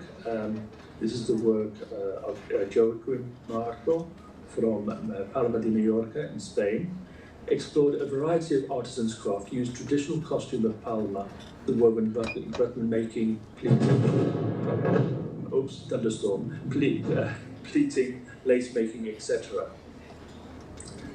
Within design process, the student interestingly used contamination with the diverse subject of car seats, exploring tradition, costume, and craft alongside construction techniques of car seats. I know it seems quite strange, but when we're focusing on two contrasting fronts of research, fusing them together using both research elements to discover newness is a good design process. So I always refer to this as contamination. Some examples of his design work, contaminating different ideas from tradition and modern car seats. The contamination of new and traditional craft assists the student in relocating the work of the artisan to develop a new project. Newness being an essential element of fashion product design rather than the simple repetition of traditional craft. So this is how we elevate craft to fashion product design, by putting some element of newness. Contamination design process supports a less literal translation from research to design. So here is his very own special way of creating. These are some of his prototypes that he created. You can see the pleated leather and the specially made handmade buttons from his traditions, and more examples here of experimental 3D design for the shoes for the hand-in-hand project for Fendi. Examples of some of his sketches, and you can see how he's related the car seats to the traditions. Exploration with diverse materials, working with Fendi, and the incorporation of those hand-woven buttons in his design work, and some more design work there. The hand-woven buttons from the traditional costumes of Palma de Mallorca take prime position in the detailing of the sandal. Traditional shoe from costumes were also explored in contemporary form. So he looked at the traditional shoes, as we see here on the left. Hopefully you can see this slide. And this is how he developed the idea for his shoes using shape, form and materials from his original traditional costumes. More examples of his work. Hand-woven buttons, as you can see, a key element here in his designs. So moving on to the last student, also Indian. So Sanganeri prints, I hope I'm pronouncing that correctly, from Rajasthan. This is Jatinder Sandhu's work.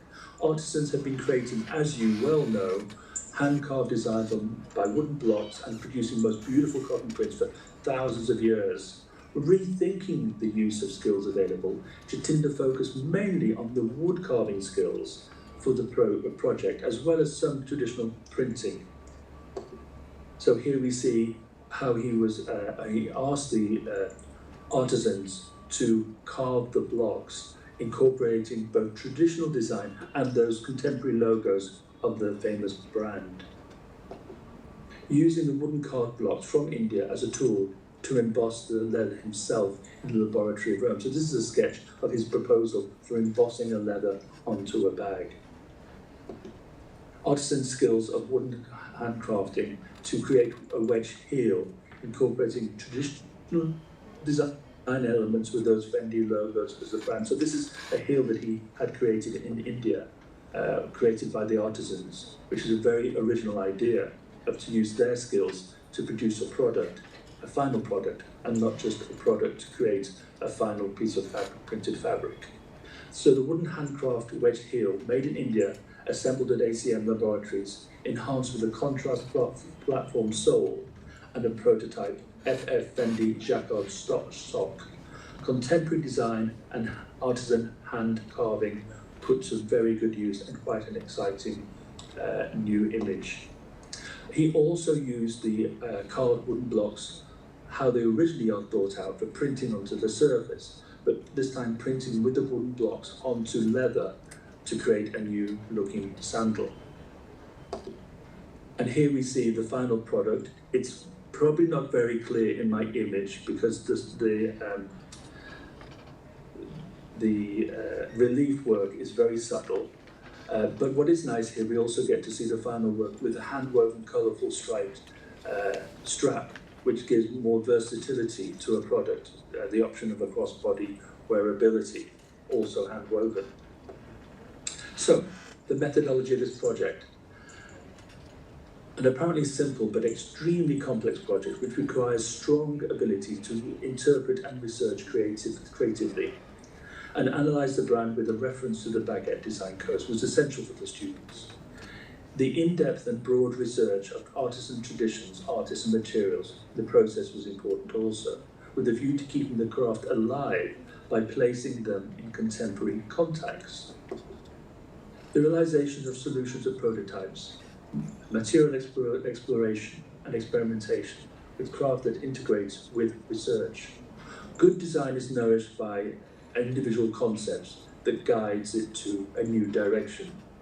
Discovering newness with traditional craft and creation of luxury fashion product that has at its goal relevance that can support and sustain craft-beneath people financially and give them the respect and the right they deserve, preserving and developing historical skills.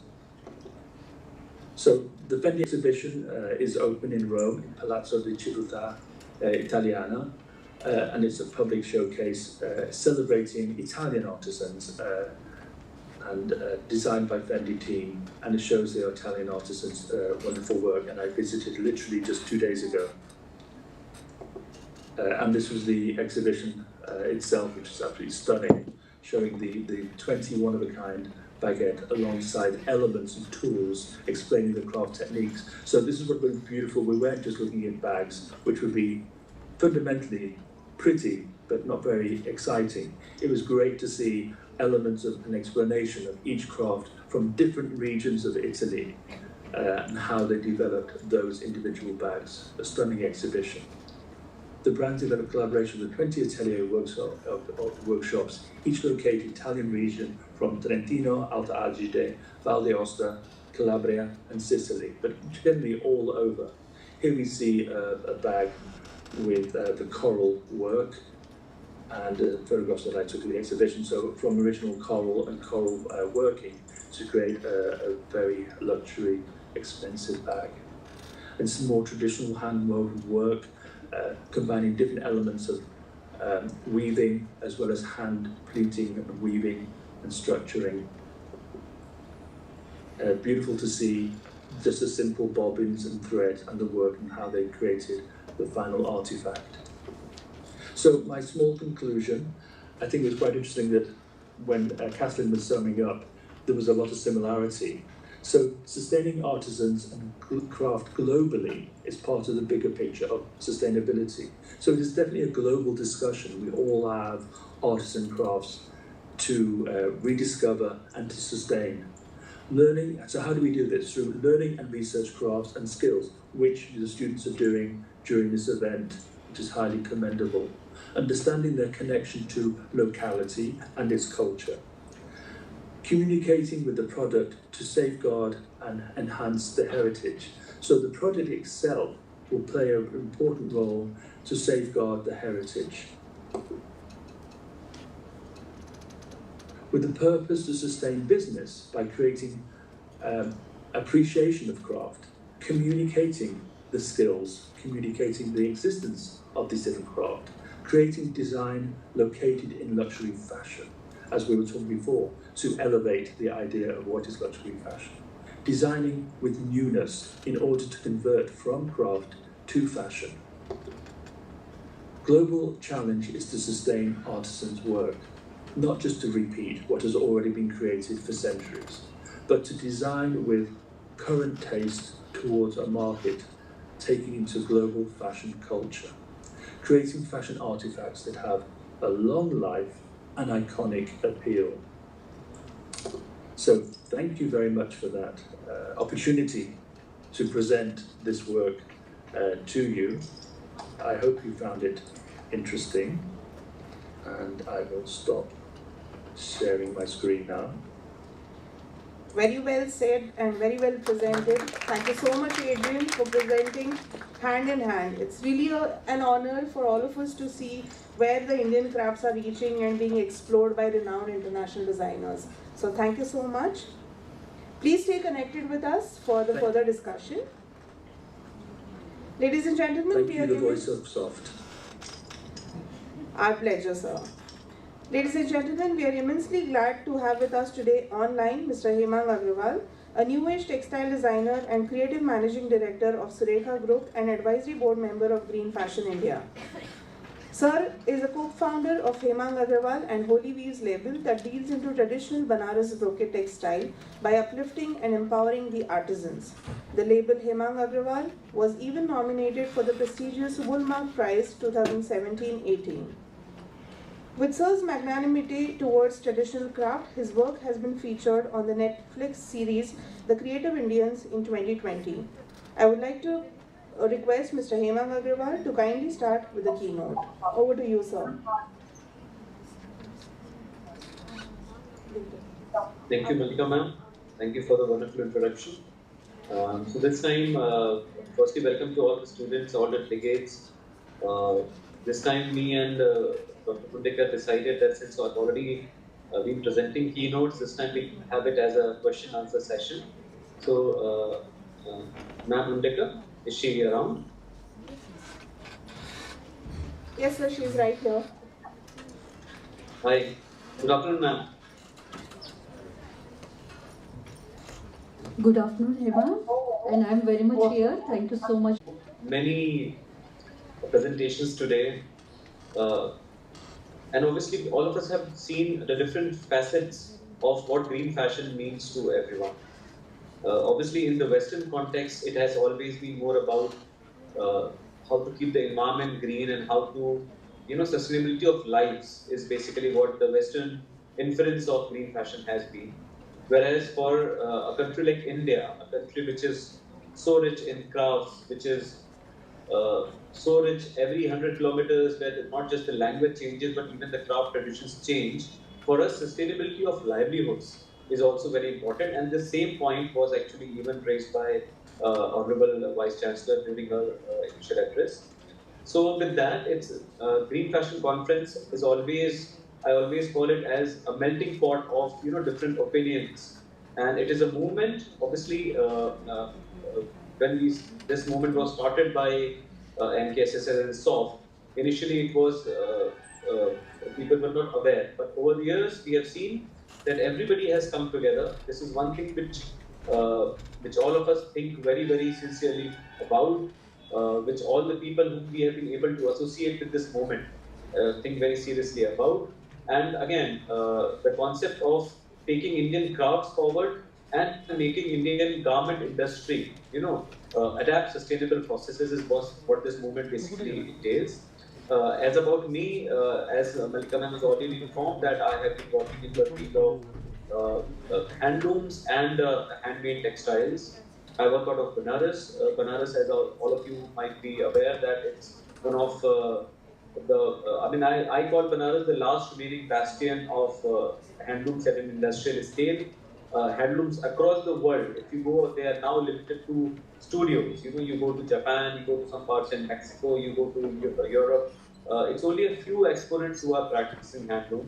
But as we saw, Mrs. Nachiar's presentation today as well, you could see that handloom in India is not limited to studios. Handloom in India is also something which is deeply pervasive into our lives on a daily basis. So we have to also think of the sustainability of the livelihoods of these artisans, that we are able to create products using handloom, using handcrafts, and even involving some bit of mechanization into these processes, and we can make products which are for today, which the customers don't really buy or adapt just because they are made on a handloom, but the customers need to adapt it because they are fantastic products. They are products which you would anyways buy even if you did not know whether it comes out of a handloom or some sort of a bin. So that is where we need to take this moment, that it cannot be green fashion or sustainable fashion, cannot just be for a charitable cause. It is a noble cause, but it is not a charitable cause, the way I see it.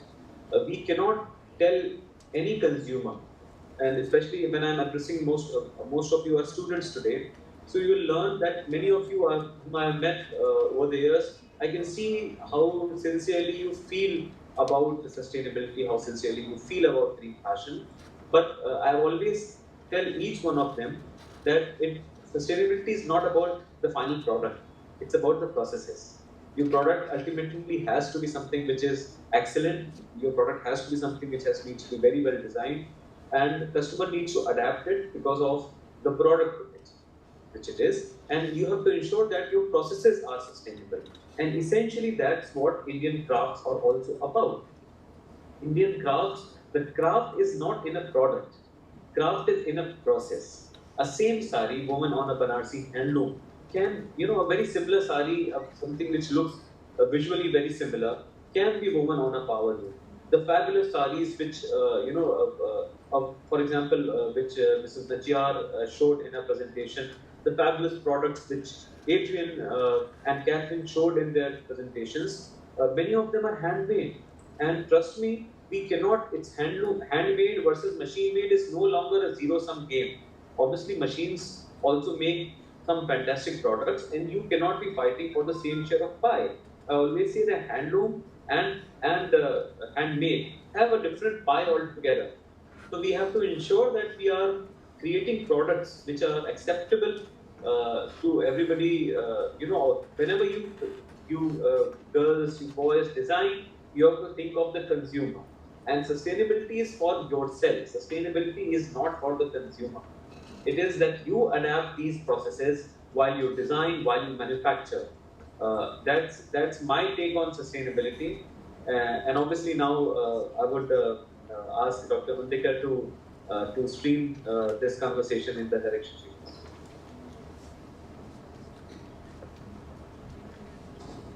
Surely, Imam. I think what we have observed you for past many years, you have got a very strong connect with the roots, that is the weavers of especially Banarasi craft, And at the same time, we have got a very strong connect with the commercial world also. Like we've been working with a lot of designers, eminent designers, who are actually, like from India as well as abroad. To name few, Ritu Kumar, Rajesh Pratap Singh, and maybe I do remember that you have even done or created the fabrics for Yohji Yamamoto, the costliest designers, in 2005, in between 2005 and 10.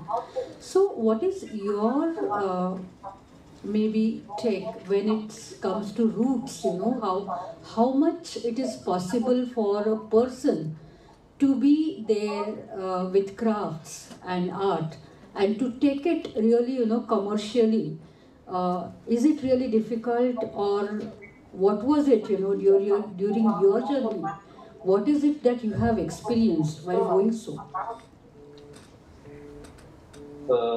Ma'am, I always say that, I was lucky probably to be actually born in Varanasi and working here. So I have been able to see from close quarters that craft does not exist in isolation. As that I have been also been working with, I have been lucky to work with some of the great masters of fashion across the world, including Europe, including Japan, and in India. And for many of them, I see that they have a very different take on crafts and textiles than how we presume it to be. They always think about who their consumer is and what do they want to present, and then what is the best way of making it. And that's where crafts come into picture. That all the luxury brands, they obviously care a lot about the processes, about the great techniques which are there, not just in India, but different parts of the world. So I have seen that craft cannot work in isolation. Okay, that this is the only thing which I want to make, and I'll wait for somebody to like it. It doesn't work like that, because the very important dimension in a craft is the time period in which they are being made. What was craft, let's say 100 years back, is very different from what we call artisanal today, and it is very different from what would be artisanal maybe 30 or 40, 50 years from now. So it's not that technology is not a part of craft. See, for example, whenever we talk about, let's say if we talk about weaving, we talk about the great, amazing jacquard techniques which are being adopted in Varanasi, in parts of Madhya Pradesh, in deep south. So this also was a space-age technology about 100 or 150 years back. When jacquard attachments were invented, they were as advanced a technology as they can be. In fact, many of you might be aware that Alan Turing, whom we call the founder of computer, actually designed the first computer with the inspiration of a jacquard loom, the binary system. So that's what I have seen, that you have to always think about the times you are living in, the technologies which exist, and then to marry it with the craft. I've been lucky to be working with some of the greatest exponents of this craft, master weavers in Varanasi, who have been very open to new suggestions, new ideas.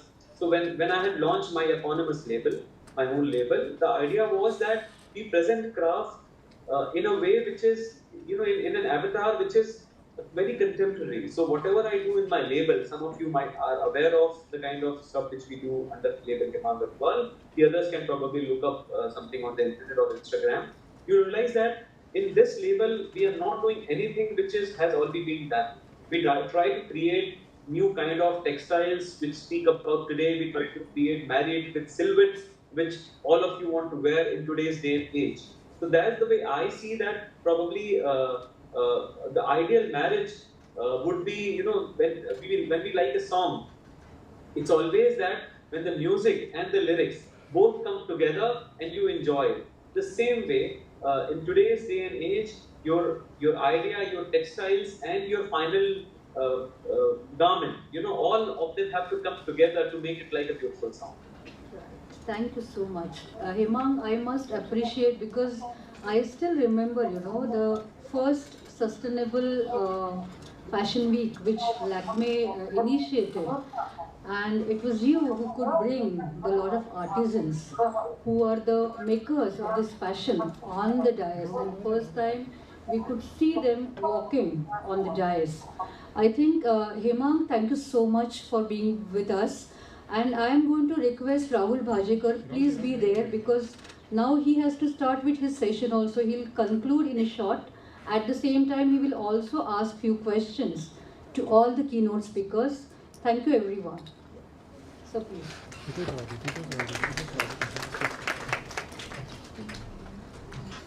Yeah, so this is interesting. Conclude, sum up, and ask questions. I mean, hi Hemang, you're looking nice and grey like me. So good to see you there. Let me start by talking about the first keynote that we had. Vijaya Lakshmi from Apache Ethicus. Few things that I took back from this. Number one, adversity. It was something that they all faced. She took a heritage of about 100 years of cotton growing and moved to a value addition. This is interesting, and I think this is something that all of us need to look at. Can you value add? I think that's fantastic. Gave a lot of interesting ideas, a lot of interesting facts. For example, we had about 800 varieties of cotton available to us. Hardly any are left now. It's sad. We've been taken over by the GMO monster, the BT cotton. But what I thought was interesting for us and for all of you, I hope, is she traced the journey of Ethicus about heritage, tradition, cooperation, co-creation. One of the things that she mentioned was recognizing the art and recognizing the artisans. I think this is something fantastic.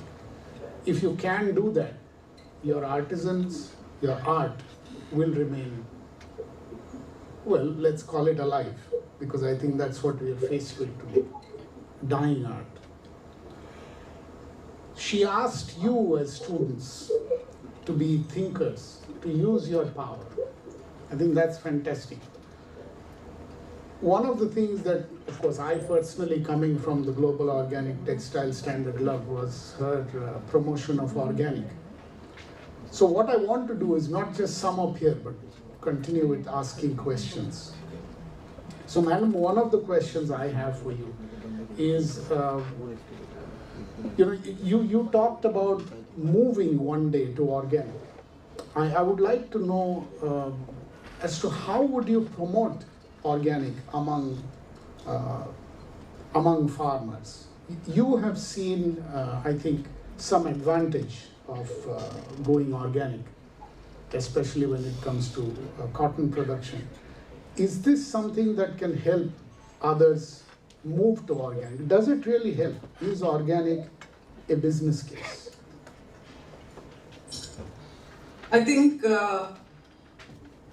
for us personally, we experienced it and so we were convinced. So I think that was very, very important. It cannot be that today organic is the fad and so let us all move towards organic. It is a way of life, and that is what the farmer or whoever it is who wants to convert or get into this whole system of farming needs to understand. It is a way of life, it is a process, it cannot happen overnight. There will be challenges on the way. Like currently we are facing a huge challenge of rain. So during this time, do we look at standard or do we look at protecting our crop and our livelihood? So this is a very, very important question. There is no black and there is no white. There is a lot of grey in the middle. So we really need to address these issues. And I think if you understand, my husband would always say, it's like there is a smoker and he's trying to convert into being a non-smoker. There will be a process in which he will be tempted to go back to smoking. but then he'll be tempted to come back again, because that has been the process until he realizes and he starts feeling the change and he starts seeing something good out of it. So organic is certainly the way to go. There are a lot of benefits, but it is a process. It cannot happen overnight. We have to see, today when we're talking about Indian farmers, we're talking about extremely, extremely smallholder farmers holding less than a hectare of land. So how, today the most important thing for him is food on his table. Environment and environment sustainability is much down the road for him. How does he sustain himself is the most important. So we really need to address that issue at the very ground level. So while we, and that is why at Ethicus at Apache Ecologic, we also formed our own standard, which is called the Ecologic Standard.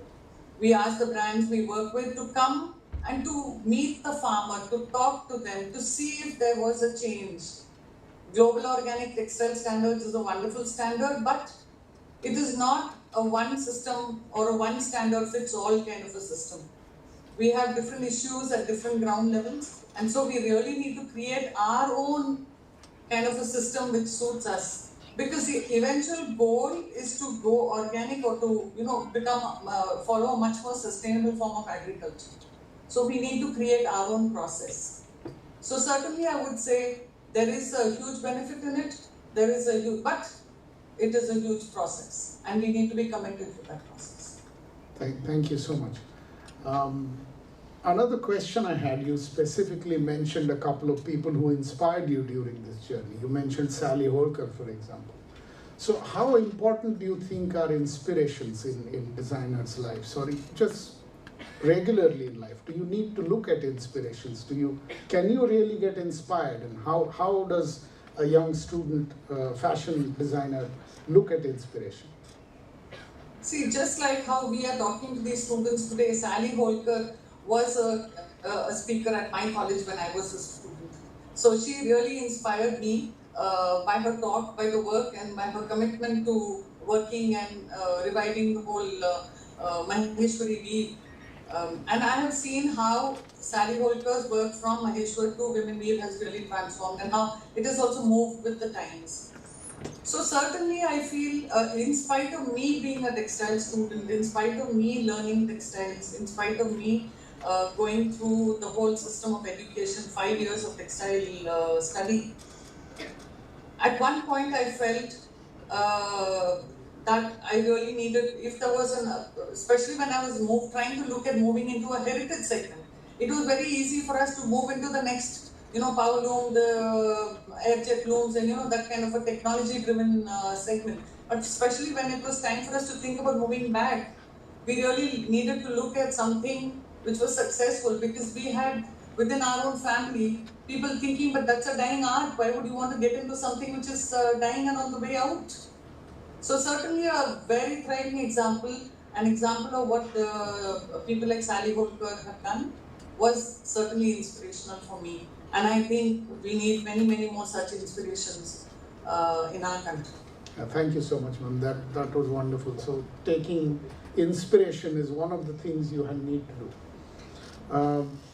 May I move now to Catherine Soucy. She basically spoke about her let's say process, because she did say it is a process. It's not something that happens overnight. Mend.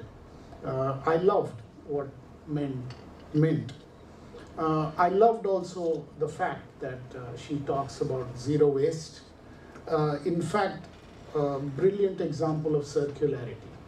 She is actually helping the cause of being circular. Something that people keep talking about, know very little about, and really don't know what to do with it. We sort of think circular is, nice, goes around, but how do you really do it? Especially when it comes to the textile industry. Well, that was a living example of one part of how you can have a circular fashion industry, if I can call it industry at the moment. She spoke about using creativity in reuse. She spoke about personal expression. She spoke about adapting something we in India call jugaad. That's really what it was, yeah. That is an inspiration as well. So we're not completely lost in tradition. She mentioned also that change is a constant. It's not something that you need to stay rooted to. I think what I can ask Catherine is, what is your inspiration? What led you to go towards zero waste? I think that would be interesting to understand.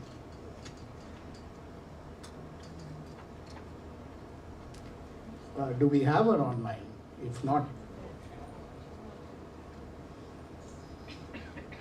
yes, no? She's not there. Okay, so then let's move on. Let's move on to Adrian. That was something that I was really pleased about. Hand in hand, what a wonderful phrase. What a wonderful way of working. Taking art, using it in luxury fashion, probably a match made in heaven. I personally feel art has to remain art. It can never be mass production. And what better way of using art and artisans than in luxury goods? So I think it's one of the, luxury fashion is perhaps the most perfect vehicle for artisanal crafts. He spoke about the various aspects of this project: collaboration, heritage, discovery of newness and not just simple repetition, rethinking skills, and doing your research. So I actually didn't have much that I could ask Adrian, but I have one question to ask. This is a project where I'm sure you had a lot of students around. You spoke about 4. How do you inspire students to actually come up with such ideas? Can you teach them this? Does it have to be within themselves? How do you make people and students basically think creatively? That's actually a really beautiful question. Thank you so much. One note, words evolve and change, especially in the English language, and I've currently banned the word inspire. Okay. And there's a very clear reason for this. Originally, it was very, it had a fuller meaning. For this new generation, and with our technology, like Instagram, inspire is too light. So the key to this is to not take inspiration. Do not be inspired. Do in-depth research and personal research. So we actually teach on all our courses, obviously. And when I was at SOFT, I was teaching the same thing. How to undertake meaningful, personal research so you come up with originality. Being inspired for the younger generation with the world we live in is way too light. We can't look at designers and be inspired. We can be impressed by their work. We should have it here, but we must not reproduce their work because that is their own narrative, their own story. So we have to find individuality, and we find that by our personal research. We have to have something here, so it's about history, culture, art, and having your own opinion about ideas and craft and artisan and what is art, and that's the journey we have to take our students on. So linguistically, the word inspired now is, for me, in fact yesterday I spent my time going through documents, taking it out to make sure that we don't use that word anywhere, and that we move on and we keep insisting for in-depth research, because obviously we are all doing this the whole time and it's too easy to be inspired and feeling we've done something just because we've been to Pinterest and downloaded an image. Nobody will be employed because you can download an image from Pinterest. And for years I've been talking about death by Pinterest because I get so many portfolios and it's just images downloaded. So in-depth research, be original, look for those artisans and crafts people who maybe have not been seen before and analyze those skills that they have and think how you can remove them. I mean, Tinder did a great job thinking about a heel, which could be a heel, it could be a bag, handle, it could be many different things. So those wonderful craftsmen that work in wood, how you can remake something, use those skills and place it in luxury, where it belongs. Craft and those artisan skills belong in luxury. So thank you so much for your also understanding and being so attentive to my little presentation. I really appreciate that. Well, that was my job, so I stayed awake. But anyway, thank Very you. good job. I was, let me tell you, I am a little old, so for me inspiration does mean something. But I take your point, and I think I will stop using inspiration as well, because probably, yes, inspiration can be taken in a very different way now. But thank you so much. I think this is wonderful. Okay, I'm a little old also, but we are working with a younger generation, so we have to think about what that generation thinks and how I respond to them, not to myself. So hence, I go on a bit about these things. But thank you so much for understanding. Thank you, Adrian. Thank you. Well, next we come to Hemang. And Hemang, of course, was his own wonderful self, talking about what he knows best and what he's done so far, which is a tremendous amount. He is someone who you can follow. I'm trying not to say get inspired by, and therefore look at him. I mean, he has everything. He had a few interesting points. One of them, that sustainability is and should be a business. It is not something that you have as charity. That's important. There has to be money being made by someone, and hopefully everyone. He also mentioned something that it's not the product, but it's the process. So sustainability is related to the process. And he asked all of you to be inspired, okay, the bad word, man, sorry. He asked you to focus on the consumer when you start to design stuff. I think adapt, and he spoke about a song. So you need to have arts, craft, design, final product in harmony. I think that's fantastic. I actually have no questions for Hemang. I think I know him quite a lot, so I shouldn't be asking him anything. But what I would like to do is actually open the floor up for questions from you. Do you have any questions for anyone? And I think that's where we'll go. We do have about 15-20 minutes until the scheduled break. So I expect that we would have a discussion among the people attending, and if any one of our panelists have questions for each other, they're most welcome as well. Anyone here, or is everyone gone to sleep? They're all awake, I can see, but no, none? Okay, I'm Dr. Archana Bhatnagar, and I have a question for Hemanji. It is regarding when you're talking about sustainability and you're in a place where the art has been created for generations. One of the biggest challenge which I experience, I basically love textiles, and I have done my textiles with graduation at Home Science with SLET. Having a passion for it, I would just want to ask you one question.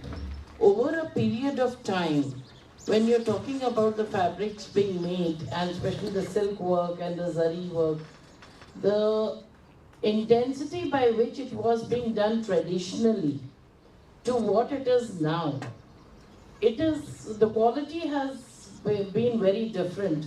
I still have my great-grandmother's sari which passes through the ring, which is a story of the past, you know. So I was just thinking that when we're talking about sustainability, how do we retain those exclusive art. And since you are in that hub and that city, if I could get some input from you, because when we talk about it to the students, it is impossible for them to even visualize that the entire sari can pass through a small ring. And I said, we have it. We used to have it. And it's difficult for them. So how do we take it ahead? Because again, it is a question of retaining the traditional art and going ahead sustainably. Thank you. Thank you, ma'am. That's a very, very valid and pertinent question. That question was for me, right? Yes, yes. Yes, Hemang, you. Okay. So, ma'am, as you said, that not just textiles made in India, but any handmade product across the world. If you see products which were made before our times, I mean, maybe if you are talking about from 16th century to the early 20th century, art and craft were always something which were about patronage. You know, the different royal households of the country or the world used to patronize these art forms. And this sort of art or craft never used to touch the lives of a common man, in a matter of generally speaking. But what has happened post-industrial revolution, not just in India or the world, is that it has also been commodified. All sorts of arts and crafts have been commodified. So I always say that handloom or handmade products were not clothing 6 billion people in the world, and they shouldn't be. So what has happened in the last 50, 60 years is that all forms of textiles are, you see copies of them being made on power looms, and also you see that handloom is also fighting in the same sphere as a power loom or a machine made. That's why in that race, commerce has kind of is beating the art hands down. But the only way for these crafts to sustain is if we are not competing in the same territory, because we are not meant to. You cannot make a product on handloom which can be cheaper than a power loom. And I truly believe that anything at all which can be made on a power loom or can be made by a machine should be made by a power loom or a machine. Handloom has to limit itself to artisanal products and can only be for luxury. We cannot have shirts or t-shirts, knitwear or anything made on hand, because firstly the quality would not be competing with power looms. Power looms do those things or machines do those things far better. So the only way forward, the only way ahead is to upgrade the skills of our artisans and have everything which comes out of a handmade process be of a level which is artisanal. That is old. So a lot of people say that handlooms are going down, handcrafts are going down. Trust me, that is not our problem. Our problem is that stuff which is coming out of these so many handlooms and handicraft is not artisanal. So that is a bigger disservice to this entire movement rather than power loom. So I think so that the only way to go is to go, narrower but go deeper. We should be making lesser kind of products which appeal to, for lack of a better term, but products which can probably appeal to the luxury segment. But we have to ensure that each product which comes out of this handmade processes is something which is beyond ordinary. And that is the only way we'll be able to sustain these crafts. Thank you, Hemang. We have one more question. Sir, as you say, sustainability is not related to or confined to artisans. It means we have to educate the consumer-driven market for sustainability. What do you think? What are your views on it? Hemang again? Yeah, Hemang. So see, the thing is that there are two things involved here. One is that sustainability has to come from the greatest stakeholders. So for example, many times we call it a fashion industry. Fashion is not an industry, garmenting is. So the sustainability will only happen if the people who have larger stakes make their processes more sustainable as compared to small players like handicrafts or handlooms.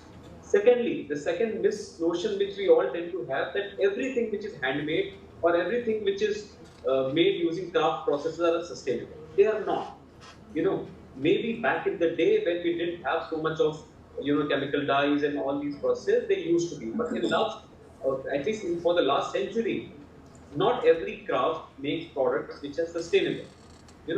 So that is my take. That firstly, we obviously have to teach our artisans also that the processes which are more sustainable are better for them as well, because that is a differentiator for them. The products which come out of their wares, they are all anyways differentiated if they are using traditional dyes, traditional chemical, and traditionally sustainable processes. But the biggest, so to say, push for this movement of sustainability of green would only happen if the large players, and when I say large, I'm talking about Inditex Group, I'm talking about Zara, I'm talking about H&M, I'm talking about Promods, whom our good friend Benjamin really loves to call them criminals. But yes, they are the ones who have to be pushed into these directions because their stakes are much higher. I believe if you talk about total quantitatively, then more than 95% of the product of textiles comes from machines and comes from the larger players. Handloom and handicraft operate in a very, very small sphere. So even these, obviously the small sphere has also to be enlightened about these processes, but largely our focus has to be towards the industry part, which again I say that fashion is not an industry, garment is. So we have to push them towards this, and that's already happening. And Rahul ji, who's actually asking the questions, is actually the one who has provided more answers to this industry than anybody else. I mean, when you have a body like Courts, when you have not just Courts but other similar bodies as well, where certification in many countries is becoming not legally mandatory, but at least ethically and morally, a lot of people are going in that direction. So I think this is again just, we are also one of the small stakeholders, and we are trying to, for all of you who are aware about Mahabharata, the Parvat was, or the entire Braj thought that the lathiyan, the bamboo sticks which they had is the one which has kind of sustained the Girnar Parvat, but it was Krishna. So we all, but still at the same time, we all have to have our sticks together in this moment, and let's see, hopefully things are changing and they'll continue to change. Thank you, Hemang, that was wonderful. That actually leads me to one question for myself, since nobody else seems to be raised. Okay, we do have a hand up there. I'll wait for my question. Use the mic, please, and also please identify yourself and, if possible, whom you're asking the questions. Thank you. Hello, my name is Riya and I'm a 4th year student here at SOP. So my question is directed to Hemang sir. As you said, sustainability has to be a business. So how do you make it so without diluting the process and trying to make everyone satisfied, whoever is involved in the process? Okay, the short answer is you don't. You don't make sustainability as a calling card. You build a business like you would build any business, which is basically good designs, good products, good execution, good marketing. That is what business entails. Design function is a very, very small function of this larger set. So obviously it starts with design. That's where it starts from. But you build a business like you would build any other business. Sustainability, again I'll repeat what I had earlier said, it's for yourself, it's not for others. So you have to look at sustainability as something which you really want to integrate into the way you do business. You don't think of sustainability as a business. The day you start thinking that, okay, sustainability is my business, sustainability is my calling card, trust me, my friends, you're doing it wrong. That is not the way. So wonderful. Go ahead, one more. Following that, yeah, sure. How do you appeal to a younger generation? Because when it comes to sustainability, the majority of patrons are usually from they are older people in general, or that's so we think. Like even when people or Gen Zs are talking about sustainability, they talk about it, but they don't really practice it, myself included. So how do you change that, or what do you think should be done by designers or by people in general to kind of push that narrative? Well, maybe I can take part of that answer. Yeah, sure. So first of all, were you in your school or few years of college taught something called environmental sciences Yes. as a subject? Yes, in first year, itself. Okay, I wasn't. I didn't know what was environment. So if you say we were sustainable because we had, well, that's how it was. And then we decided to screw it all up. Yeah? By not being sustainable. Now the problem is that you guys at least know sustainability. You've been taught something. You say you're not following stuff. I think you are. Think about it. We had no curbs on anything while I was growing up. Nothing. Today you do. You're wearing a mask today. Why? Well, not only because it was mandated to do so. I think the younger generation is far more aware. So you are sustainable. What Hemang is trying to say is that it will become part of your life. Once it becomes part of your life, that is what we need. We simply didn't know what it was. If we were sustainable at all, my generation, okay, geez, my generation sounds like I'm really old. I'm not that old, but I'm still old enough. What I'm trying to say is, that's true. So what I'm trying to say is we were sustainable without knowing it, so to speak. Yeah, because what we are trying to say is go back to how things were in the past. Yeah, essentially. Use less vehicles, walk a bit, bike a bit, But I think you already know what it is. You've been taught this and you're learning from a younger age, and therefore you will take it forward. So I think sustainability is going to be part of your life. It already is, and it will become part of your life. What Hemang was trying to say is become even more aware and use it far more than you are doing it unconsciously. And then that is what will help. I leave that also to Hemang to answer if he has anything more.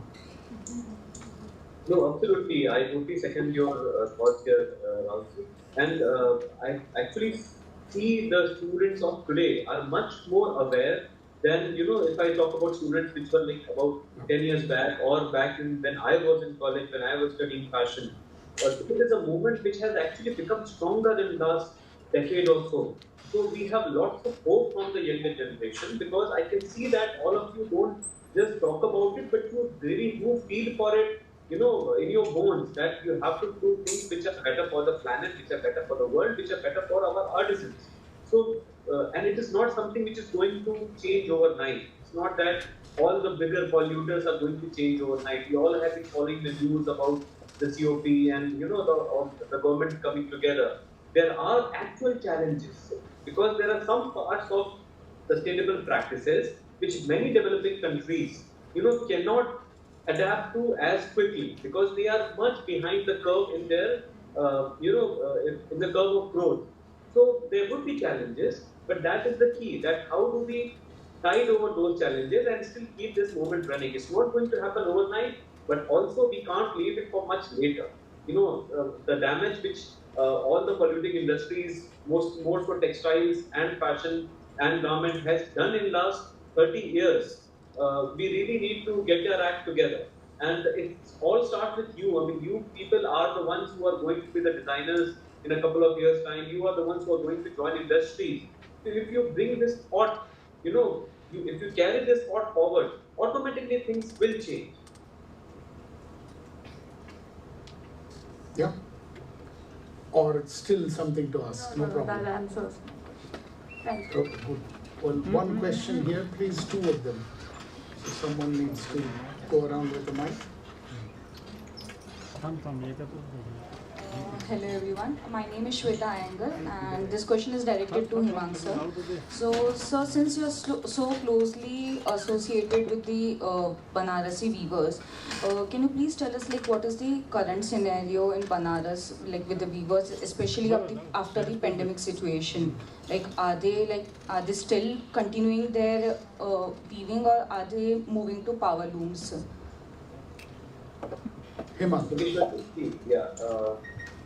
Obviously, pandemic has thrown a spanner in all industries, textile, fashion, and handloom included.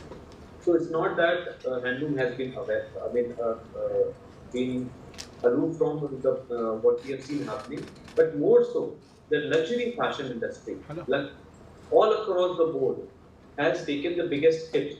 Because of pandemic, obviously when functions are not happening, festivities are not happening, weddings are not happening, you dress up for an occasion, right? All of us dress up for an occasion. All of us in our houses are not wearing these beautiful handmade saris, handmade kurtas. Few of us do, but most of us don't. So this luxury is very, very occasion based. And since those occasions are not being done, it is a problem. It is a problem in Banaras, as it is a problem in probably Kolhapur, as it is a problem in Pollachi. Pandemic has taken a hit, but we need to now move away from talking about pandemic. Because somehow I see that in last 1.5 years, all of us, what we have done is only talk about it, and if you're not talking about it, you're at least thinking about it. I would say let's do plan for it, but let's move ahead. Last few months have really been a great silver lining for our entire textile industry, entire fashion industry. So I think so we need to look at the positives and just take it forward. And again, if you specifically your question was about handlooms, anything which is made well. In the last 15 years, I have seen that anything artisanal coming out of handlooms, there are more buyers than there are suppliers. So the problem is only in the middling quality. If your quality is not up to the mark, if your design is not up to the mark, you will always have it, the going ahead a problem. So I still think so that it is not really a problem of just the pandemic, it is a problem of quality. Thank you. We have one question back there, please.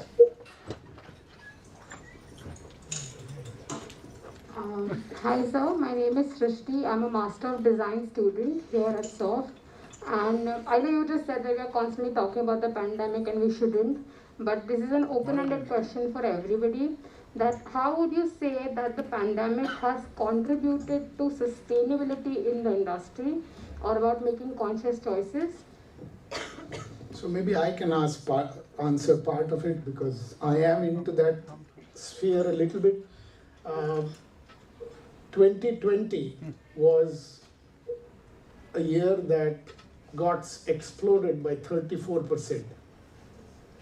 I actually literally had the shivers. I had no idea what was happening. We actually asked questions to our certification bodies and some of our certified companies as to why, especially the newer certified companies. And it was quite an interesting answer that we got. They said it was because of the pandemic that people started thinking more and more sustainable. And they looked at being certified to GOTS as one of the ways of contributing to this. So it was quite an interesting thing, and it was both the certification bodies and certified entities said exactly the same thing. We are now in to the end of November, which means my year ends next month, and I'm afraid that I may also have to report another large increase this year. So it's not just 2020, but even 2021 looks to be much bigger for us as a standard. Sometimes it's scary because we are a non-profit and we are not supposed to be having such large increases. We don't want such large increases, but what makes me happy is that people are using this, this standard and certification. I actually wanted to ask that question. They're using third-party certification as a stamp of their intention of doing good stuff. Yeah. So I think it has contributed to some extent. People have started thinking slightly differently now, including personal life and businesses as well. So, anyone else? I would like to add over here. Yeah. I have seen people go back into their wardrobes, start wearing things that they've hardly worn. And so we're talking about a lesser consumption today. We're also talking about re-wearing, reusing, mending. We're talking about a lot of these things today, which is also sustainability. So how much, we all need to question ourselves as to, at the end of the day, how much do we really need? And what is it that we really need? So I think that is the most important question, and that has crossed all our minds this pandemic. What really is the most important thing? What is it that really defines us? What is it that we really want in our daily lives? And that is where we are all focusing on our energies on. If you look at social media, people have started growing their own tomatoes, people have started growing their own vegetables, people have gone back to gardening. So people are thinking that they also need to consume much more healthier stuff. So I think all this is a positive, and this is something that we really need to appreciate and understand, that in this negative of whatever the pandemic brought to us, it is also kind of set the reset button and made us think differently, and as it should be. Thank you, ma'am. That was really nice. We are at 1:15. But come in here. Yeah, go ahead, Emma. As Rahul ji said, pandemic has actually shortened the arm for sustainability movement. But in Banaras, we have a saying. Some of you might be familiar with Banaras. There is a card here which is called the Manikarnika card, which basically you think of that as the burning heart, where they burn fires. So when people die, this cremation happens there. So whenever you go to attend somebody's cremation at the card, you tend to think about life. You tend to think about what is the right way to live, and how you are going to change your life from that moment on. And by the time you reach home, within 10 minutes, you forget all about it. You go back to living the way you used to. So this pandemic, how things have changed is not really our signature. It's once the pandemic is well past us, do we take the learnings from here and change ourselves when the times are not as difficult? That is what will define us, that is what's going to define this generation.